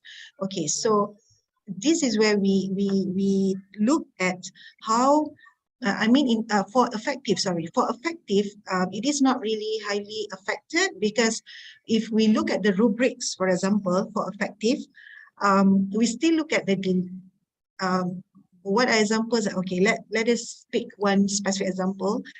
For example, we try to assess delivery skills of students in spoken communication. So we want to look at the affective factors. So among those, among the rubrics for affective is we look at how the audience can reflect, or the audience can respond to the speaker. So in your rubric, for example, during assessment, you do have a rubric that says the speaker demonstrate ability to convince the audience, for example. So how do you measure it? Could be from the questions from the audience. So that could be one of the things that you look at. That means the rubric itself. Okay. Unfortunately, if you would like to respond to the psychomotor abilities in online learning, this is where it's get tougher. So perhaps you need to look again at the content and look again at the assessment and see how you can adjust to the minimum level in terms of the getting students to be assessed or to measure their psychomotor. So in our practice, during the pandemic, okay, when the university is closed, so what we did was for example, the engineering faculties, they completed the assessment which do not require the student to go to the lab, to go to the fieldwork first. So they complete the theoretical part first, and then by stages towards the end of the semester, or in fact in the following semester, by stages, we allow the students to come in by batches. And especially we look at the students at the third year, for example, where they have to complete certain lab works. So we allow a certain duration for them to come in. And during that time, then the academic staff were able to assess their psychomotor or their lab work. And then, it goes by stages. So that was what we did before. Okay, so your department and then your university also do the adjustment of the curriculum mapping for having the theoretical first, and then after that we have the practical things like that. Yes, and it was done in stages. So we allowed, for example, the third year students first or the final year students first to come in and complete their project or whatever lab work that they have to engage in. So after that, we move on to the to year 2 and year 1 students, something like that. That was what we did during the pandemic. But now everything seems to be back to normal, the new normal. And the university beginning next semester, which will begin in early October. So students are required to be present on campus. Okay, glad to hear that. So everything will be normal. So we're back to Hopefully. the word. we will have the normal meaning back again. 2 years back then. So we have the same definition of what is normal, hopefully. And then, ladies and gentlemen, we have here for what is it? Guest speaker. Should you have any question, please you may ask directly or put your question by the chat box.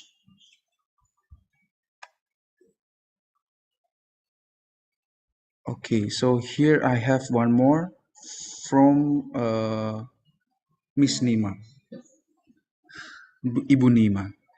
The question for Prof. Ananda. As you mentioned earlier about developing talent for student, which talent the student important to have for their future, especially for to gain with post-pandemic. Okay, so let me clarify.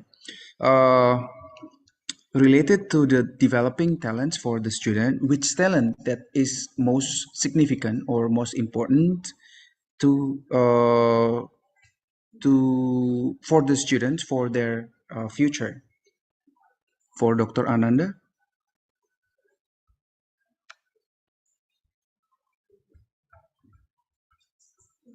Do we still have Dr. Ananda with us?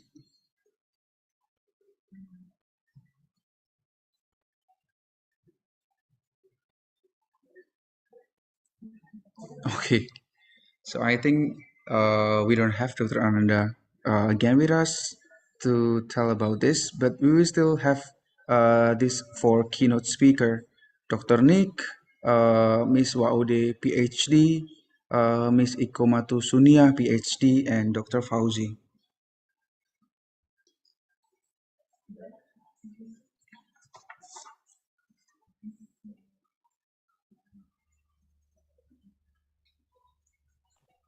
Raditya, if I may. Yeah. Yes. Response to the question. So basically, the student asked the question, or what are the skills I think that would be important for them in the future. Yeah.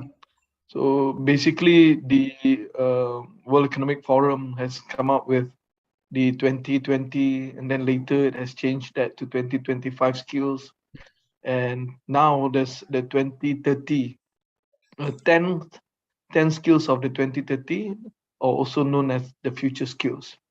So students may look into that. It's published by World Economic Forum, but basically the 4 skill relates to the problem skills of problem solving, creative thinking, critical thinking, networking, and also being able to function in different contexts, flexibility and whatnot. Yeah. That said, I think it is very important for talent managers and students out there to understand that although the word creativity, critical thinking, problem solving sound the same, however, the intricate meaning is very different. And therefore, I think this is what is important, whereby students need to understand what is really meant by the words of those skills, so that they are able to function and be able to um, get and search for those skills. So basically, that would be my response to it. Thank you. Okay, thank you very much. So before the student will know, should know about that, maybe we as a teacher, as a lecturer, should know about what is going on globally, right? And then about the required skills. You mentioned about the 2030 skills of for future skills. Maybe some of us, I may say, haven't quite familiar with that, but yeah, that's what we are required to do to be able to follow the pace, to be able to strive, to be able to survive in this era with all of the issue the of globally and locally. We have a lot. So ladies and gentlemen, I think that is the session for today. I will need to thank all of the honorable keynote speakers. Here I have Dr. Muhammad Fauzi bin Kamarudin, PhD. Thank you very much. Dr. Maslawati Muhammad, and then Professor Madya, Dr. Nick Alusnita binti Nick Muhammad Alwi, and then I have also Professor Dr. Ananda Kumar Palaniapan, and then I have Miss Ikomatu Sunia, SH, MH, PhD, and then the last but not least, I have Miss Waode, STMT, PhD, for the keynote speaker for today. Thank you very much once again for sharing the enlightening topics, and then to give us the exposure, to be the trigger of today's discussion about the post-pandemic development or things to required for us to have. And then the last, I will invite the Vice Rector of Academic Affairs of Universitas Internasional Batam, Dr. Meliana, for giving or presenting this appreciation for the keynote speaker. Okay, Pak Radit, thank you. Can you hear me, Pak Radit? Yes, it's clear, Miss. Okay. We are very glad to have you here, all keynote speakers, because your contribution is very valuable for us. This pandemic give us many lessons and innovation. Yeah. I saw from your presentation that from the first one is Dr. Fauzi give us many insight for humanizing the technology, especially in pandemic era. And we still have Dr. Nick, Professor Nick, yeah, our partners from UMP. I hope that this digital token appreciation will connect us in near future, and you can come to Batam as well, because we are very near, yeah, very close, Dr. Fauzi as well. And we still have Dr. Ikom Tusunia, our partner from Java Island. We are still in Indonesia, but the regarding the distance, you are the closest is the UTM and then UMP, and Dr. Ikom Matus Sunia is from Tirtayasa ya Bu, from Sarang ya, Banten. Sarang Banten. Yeah, north of Java, west of Java, yeah. Okay. All the participants maybe got, I believe we can benefit from immediately from your information that you shared this morning. And I hope we really do able in building strong collaboration in your future, yeah, to provide better future in post-pandemic era, as we mentioned in our title in this conference. And once again, I'm sincerely grateful for the time and the effort that you took to share your thoughts and experience with us. So looking forward to meeting you in near future. All the guest speakers, yeah. Sorry, Bu Aude, our internal member or UIB member. We also appreciate your contribution, Bu Aude. I hope that your research will give contribution for Batam City, especially in Belakang Padang. And I saw your research maybe can collaborate with Dr. Ikomatus Sunia, maybe for tourism issue. Tourism. Yeah, tourism. Tourism. Yeah. And based on my experience in Malaysia, the halal tourism can be developed wider, not only in the city, but also in the rural area like Belakang Padang, Bu Aude. So please continue your research and do collaborate with maybe with Dr. Fauzi from science field or from technology side, and Dr. Ikomatus Sania from law department. So we can do strong collaboration between us.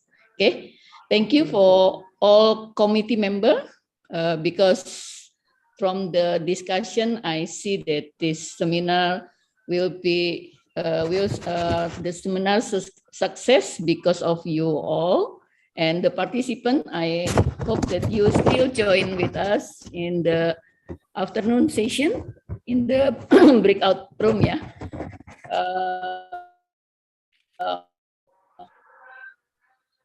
And that's all, ya Pak Hilarius from me.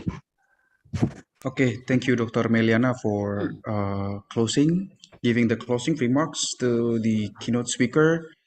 Okay, ladies and gentlemen, and then the honorable keynote speaker. After we listen together to the all of the presentations and then the closing remarks from the Vice Rector of the Academic Affairs, that will close our session today. And then thank you very much once again for all of the participants, my fellow lecturer, and then the virtuous keynote speakers from Malaysia and Indonesia. And then thank you very much.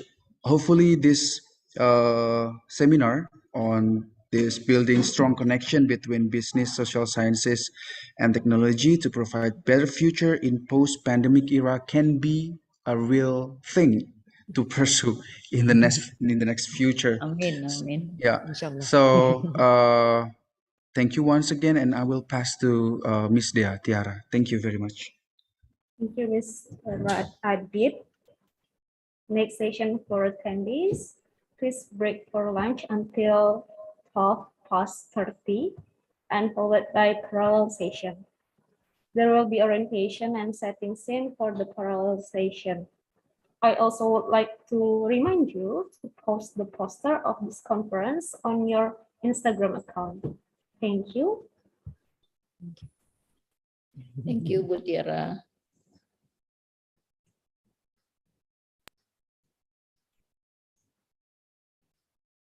Thank you, everyone. Okay, Dr. Nick.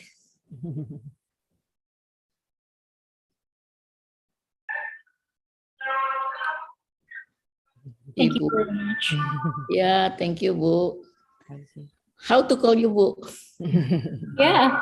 Because your name is quite hard to be spelled. Oh, you can call me Iko.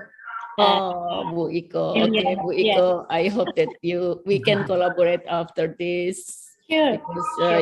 your research also very interesting and valuable for Indonesia. Yeah. Yeah, especially for tourism. Yeah.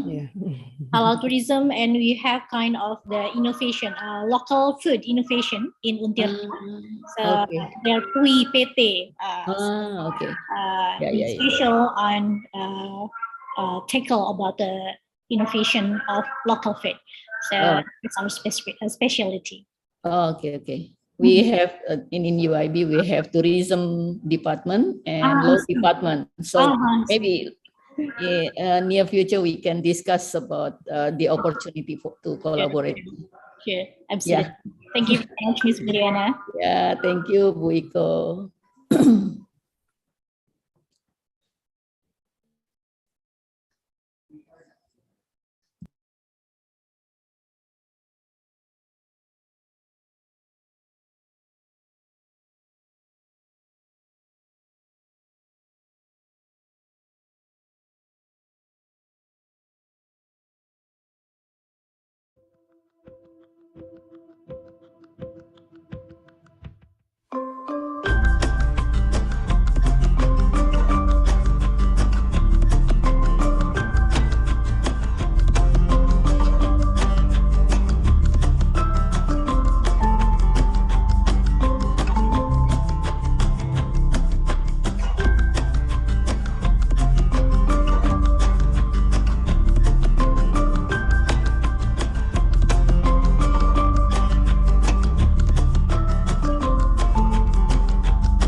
Good day, dear all attendee. Please be prepared and please make sure that you meet the condition given by the committee.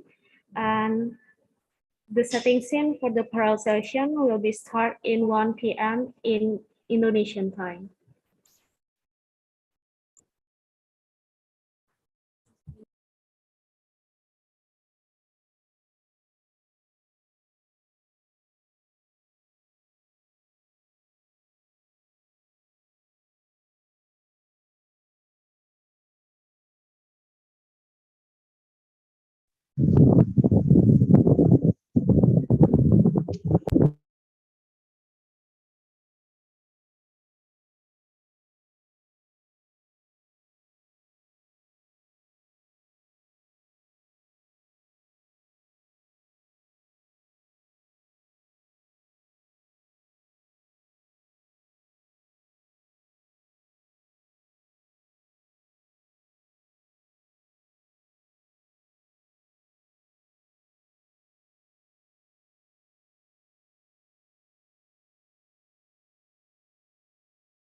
Selamat siang. Ini sudah tergabung di room masing-masing atau bagaimana ya? Rekan-rekan panitia. Satu baru bergabung, Pak. Masih tergabung di ini ya? Atau Ya, sudah masih di di ruang main Zoom. masing-masing? Masih di main. Masih Belum. Ya, betul. Baik. Masih umum ini. Siap, terima kasih.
Hello, all the participants and chair season on each room. Now allow it to join the breakout room.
Permisi, Kak. Tadi saya dimasukin ke room 1, terus dibalikin lagi ke main room ini, karena saya room 3, terus belum dikasih masuk room 3 lagi.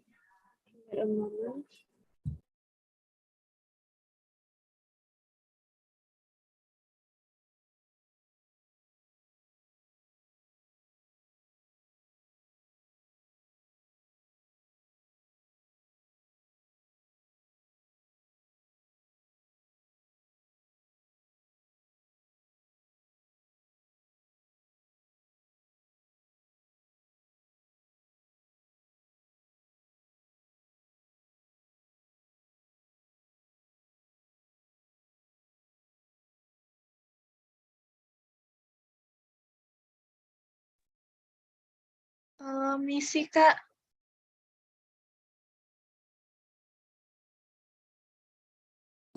Ya, kenapa? Ya. Tadi saya kan barusan udah ngomong ke kakak, terus saya dimasukin ke room 1 lagi, terus dibalikin ke main room lagi, Kak. Sebentar, tunggu dulu ya, nanti kita pindahin ya. Oke, Kak, makasih.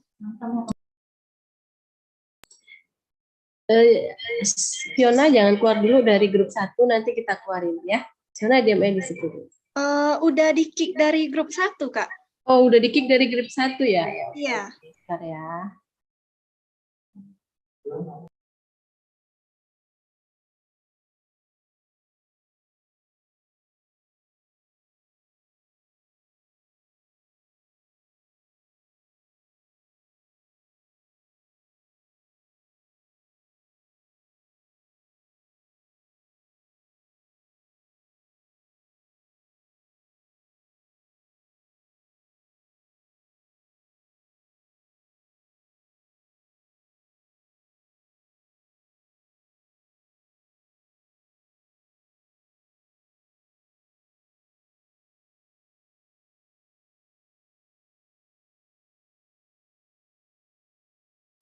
Assalamualaikum Bu Nima. Assalamualaikum Iya, Bu. halo Bu. Sebentar ya Bu. Kita Iya siap. masukin ya. Saya juga mau nyari Iya. virtual background-nya dulu. Iya, oke oke. Baik. Bentar ya Bu.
Saya boleh tanya nggak ya? Ya. Kalau kita udah selesai, apa kita udah mulai shift room ya?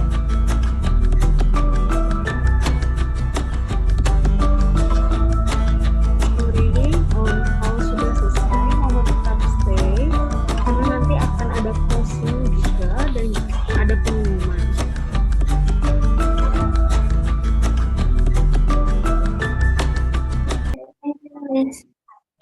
Selamat siang, Kak. Mau nanya, Kak. Ya. Apakah bisa bantu inputkan saya ke room 7 ya, Bu? Soalnya saya ada nambah device lagi.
Permisi. Excuse me. Yes, please. My signal suddenly off. Can you invite me to the breakout room number 7? Yes. Thank Just you wait a so much. moment. Yeah.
Excuse me.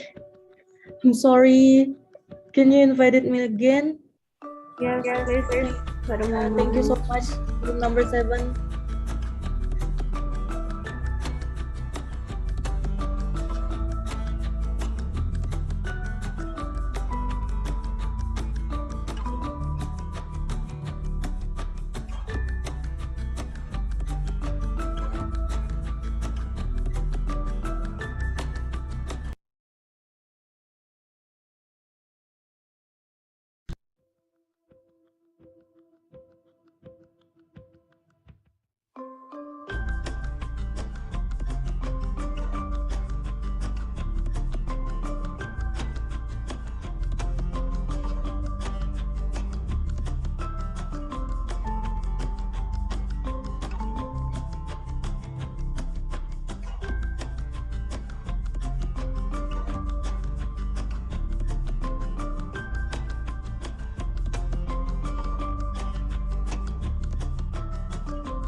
Permisi. Itu di chat ada yang minta tolong tuh. Yes.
Dear Miss Abdulisma SHMPD, the Head of Higher Education Service Institution Region 10, please welcome to Conference on Business, Social Science, and Technology, CoNeScINTech, the second.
Miss Dea, saya mau tanya, boleh nggak ya saya live sekarang?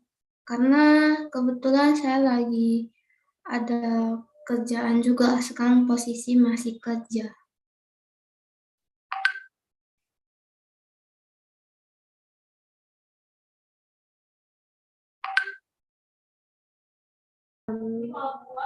For Susanti, I feel so sorry, but we hope you still stay on this Zoom because it will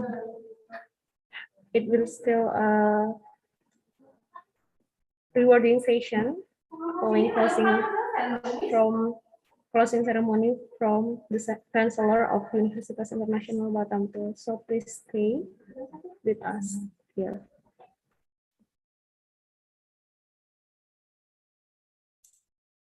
Okay.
Ladies and gentlemen, welcome again to the second conference on business, social science, and technology, CoNeScINTech.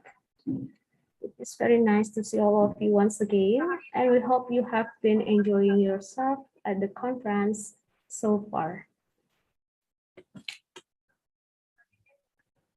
We're very honored to have with us here this afternoon the head of Higher Education Service Institution Region 10, Mrs. Abdulisma SHMPD,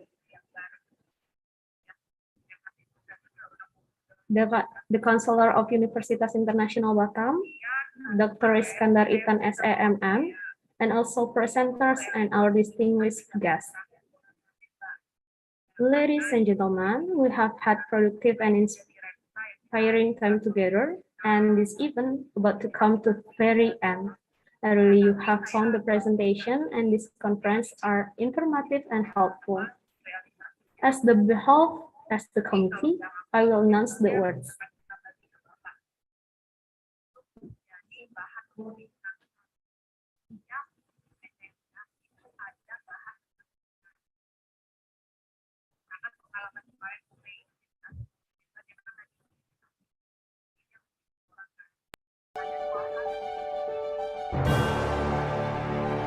Congratulations.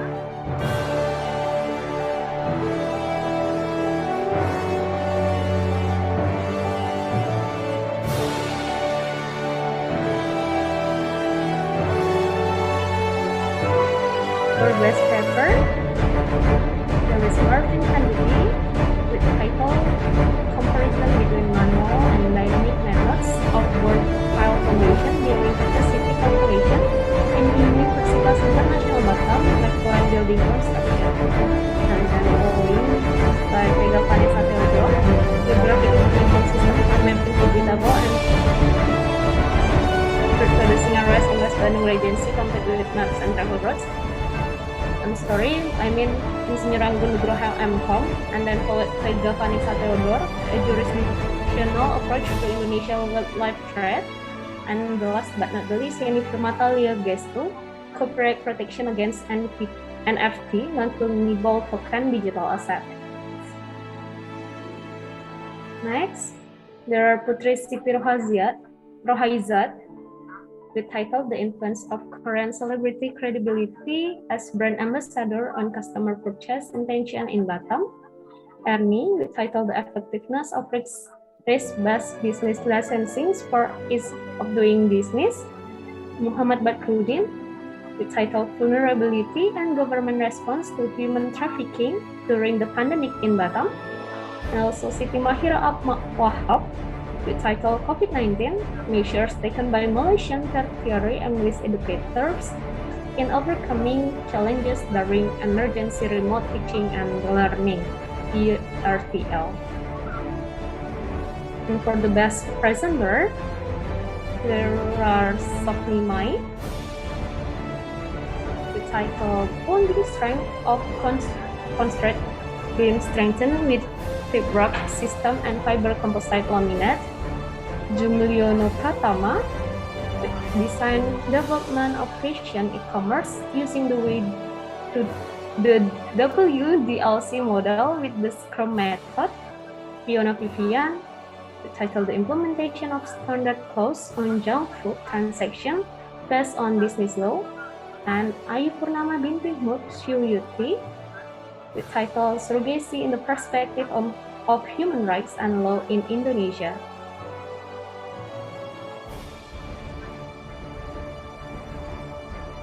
And the other best presenters are Delphi Aurelia Kuasa with Online Gambling Phenomenon, Law and Society, Vincent Leon with Effect of Promotion Strategy, Price, Advertising, Quality Service, Customer Trust on Seafood Purchase Decision in Batam Meditation by Product Quality, Stefani with The Effect of Service Quality, Perceived Value, Brand Image, Price Fairness and Trust on Brand Loyalty on Boba Drink in Batam City, and Dr. Santini Apepatinathan with Configuring Collaborative Writing.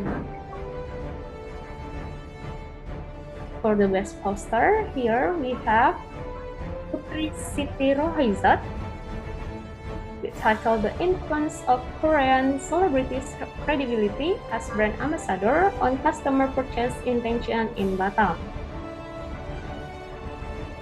And we have there Ernie, with title The Effectiveness of Risk-Based Business Licensing for Ease of Doing Business. Also Karen, with Forensic Science as a Step in Solving Mutilation Criminal Cases in the Role of Proof Before the Law. And there are our worthy for this conference. Now, We will close the conference, and I would like to call Mrs. Afdolisma SHMPD as the head of Higher Education Service Institution Region 10 to give closing keynote speech. Please help me welcome Mrs. Afdolisma SHMPD.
Once again, we call Mrs. Afdolisma SHMPD, the head of Higher Education Service Institution Region 10, to deliver closing keynote speech. Please welcome Mrs. Afdolisma SHMPD.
for all the participants, ladies and gentlemen. Please wait for a moment because we're still waiting for Mrs. Abdalisma to join this meeting. Very thank you for your attention and cooperation.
Okay, welcome to this conference, Ms.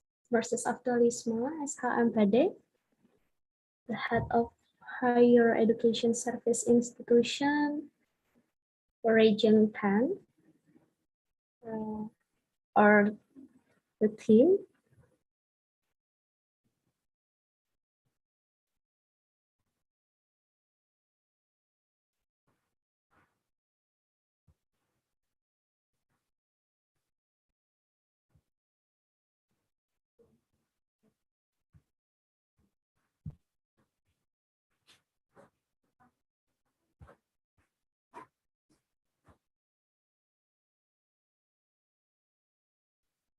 Because we want to close this conference,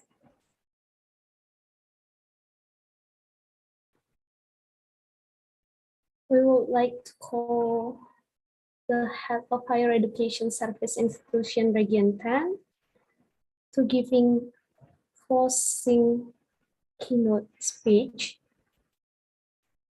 or maybe, yeah. Good afternoon, Mrs. Abdalisma. Good afternoon, Miss Dia. Okay, because we will close this conference, so we would like to call you to give closing keynote speech. And so, yeah, please help welcome Nurses Abdalisma SHMPD. Okay, thank you. Bismillahirrahmanirrahim. Assalamualaikum warahmatullahi wabarakatuh. Salam sejahtera untuk kita semua. Yang saya hormati Bapak Dirjen Dikti Kemdikbud Republik Indonesia, Bapak Profesor Insinyur Nizam MSc, DAC, PhD, IPU, ASEAN, Bapak Rektor Universitas Internasional Batam, Bapak Dr. Iskandar Intan, para anggota Senat, jajaran pimpinan beserta sivitas akademika di lingkungan Universitas Internasional Batam, para tamu undangan dan peserta event yang kami banggakan. Para undangan dan hadirin yang kami hormati, pertama, marilah kita panjatkan segala puji dan syukur kehadirat Allah Subhanahu wa Ta'ala atas rahmat dan kasih sayangnya, sehingga pada hari yang sangat istimewa ini kita dapat berkumpul menghadiri acara yang dilaksanakan di Universitas Internasional Batam ini tahun 2022. Dengan keadaan sehat walafiat dan penuh semangat, serta tetap menerapkan protokol kesehatan dengan sebaik-baiknya. Salawat dan salam kita semoga selalu tercurah kepada junjungan kita Muhammad Rasulullah SAW, Nabi besar kita, beserta keluarganya, sahabatnya, dan para pengikutnya hingga akhir zaman. Pada kesempatan ini saya juga mengucapkan terima kasih kepada Universitas Internasional Batam yang telah mempersiapkan pelaksanaan acara CoNeScINTech ini dengan sebaik-baiknya. Acara ini menjadi rangkaian dari bukti nyata dan keseriusan Universitas Internasional Batam untuk mempersiapkan para calon pemimpin bangsa di masa depan. Intelektual muda yang kritis, kreatif, dan inovatif, serta siap untuk membangun diri dan masa depannya.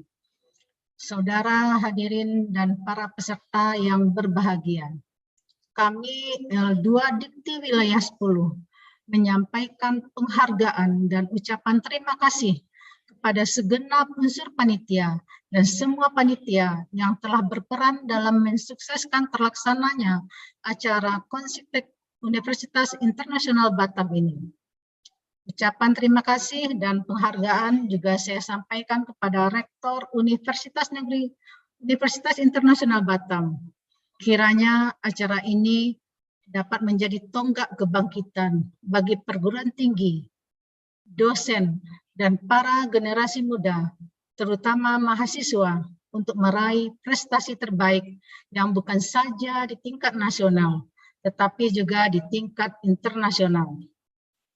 Hadirin yang berbahagia, satu pelajaran yang bisa kita petik melalui acara ini, khususnya bagi seluruh generasi muda, bahwa ilmu sosial dan perkembangan teknologi dapat menjadi landasan bagi kita untuk dapat dimanfaatkan menjadi suatu ide bisnis dan usaha, terutama di era pasca pandemi.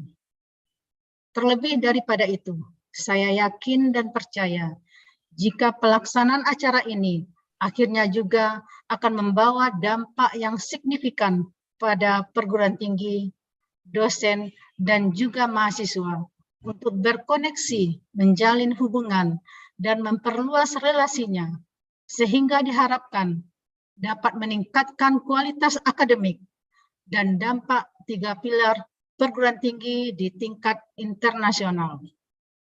Saya selaku Kepala L2 Dikti Wilayah 10 mengharapkan agar acara CoNeScINTech ini dapat dilaksanakan setiap tahunnya sebagai sarana bagi perguruan tinggi, dosen dan mahasiswa untuk memperluas jaringan dan mengembangkan potensi akademik yang tidak hanya di level nasional, tetapi juga di level internasional.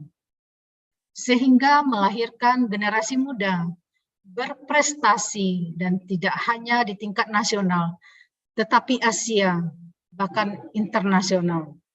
Semua itu tentu tidak akan mudah kita raih, namun dengan tekad yang kuat, sistem akademika yang terpadu, kerja keras, dan komitmen kita bersama, harapan tersebut insya Allah pasti kita raih. Saudara dan hadirin yang berbahagia, sebelum saya mengakhiri sambutan penutup ini, saya ucapkan juga selamat kepada yang juara, kepada yang berhasil sebagai juara, saya ucapkan selamat. Kiranya prestasi ini tidak membuat saudara cepat puas diri, tapi hendaknya dapat memacu dalam meraih prestasi yang lebih tinggi. Dan kepada yang belum berhasil, agar tetap berusaha dan menjadikan pengalamannya sebagai pembelajaran untuk mencapai keberhasilan di masa mendatang. Demikianlah beberapa hal yang dapat saya sampaikan. Dengan mengucapkan Alhamdulillahirabbil alamin, acara CoNeScINTech Universitas Internasional Batam secara resmi saya nyatakan ditutup.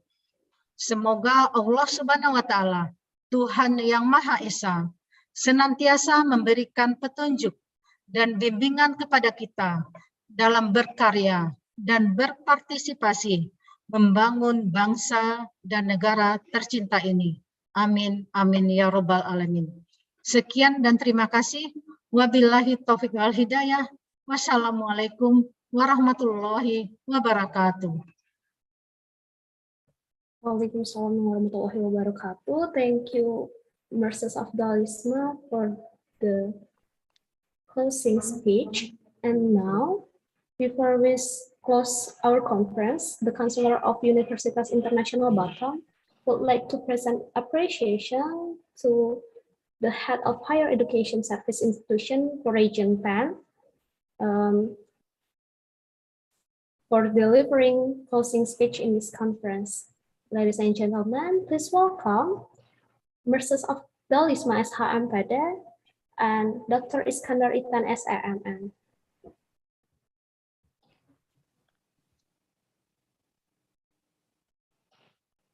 Baik. Assalamualaikum Ibu Afdalisma. Waalaikumsalam Bapak. Bu, sebagai apresiasi kami, as an appreciation to LLDikti 10, this is the certificate of appreciation. Mohon diterima Bu, terima kasih Bu atas kehadirannya Bu. Terima kasih. Terima kasih.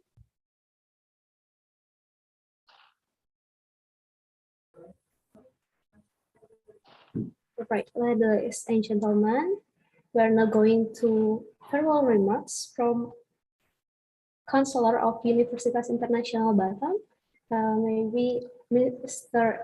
Itan can deliver us closing speech.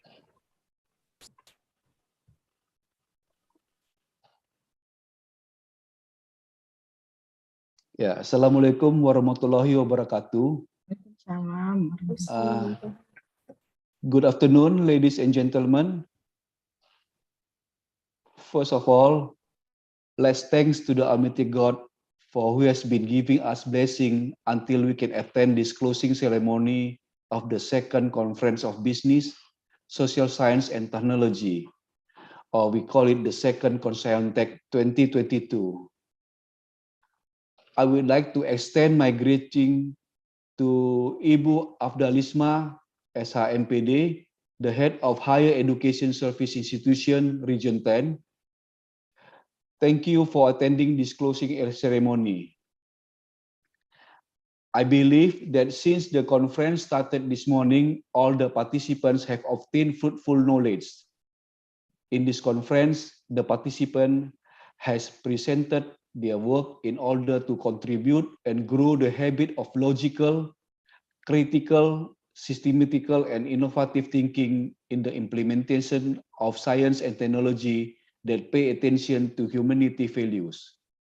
I would like to congratulate all participants for their hard work and for those who got the best paper, best presenter, and best poster. Again, I would like to thank all committee for organizing this wonderful event because of your solid work. Thank you also to all keynote speakers, presenters, reviewers, chair session, moderators, participants, as well as other parties who we can mention one by one. I hope that this event will continue to be fostered and developed with all kinds of activities that will benefit all of us. We hope that our effort have contributed to the advancement of education and welfare of the people. Thank you. Assalamualaikum warahmatullahi wabarakatuh. Waalaikumsalam warahmatullahi wabarakatuh. Thank you, Mr. Ethan, for the farewell remarks. And now, ladies and gentlemen, we will hold a photo session to Mr. Iskandar Iqtan and also Mrs. Afdal Isma and all the participants. Please be prepared. We are welcome to take a position and open the camera.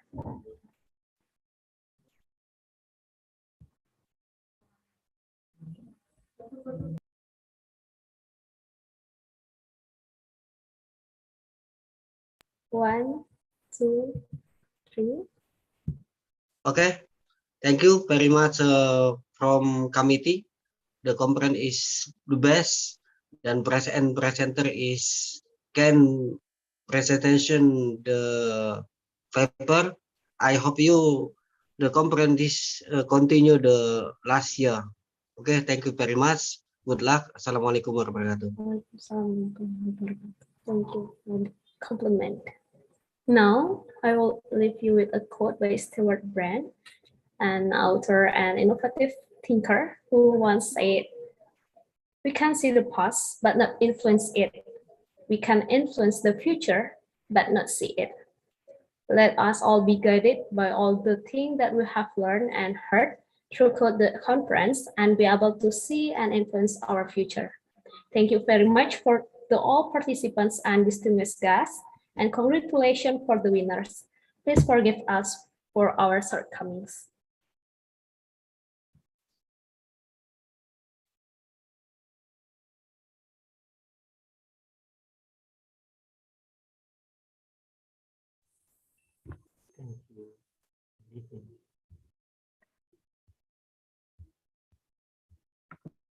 And see you next year on the third conference.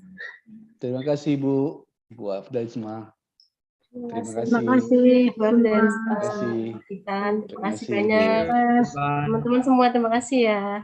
Terima kasih.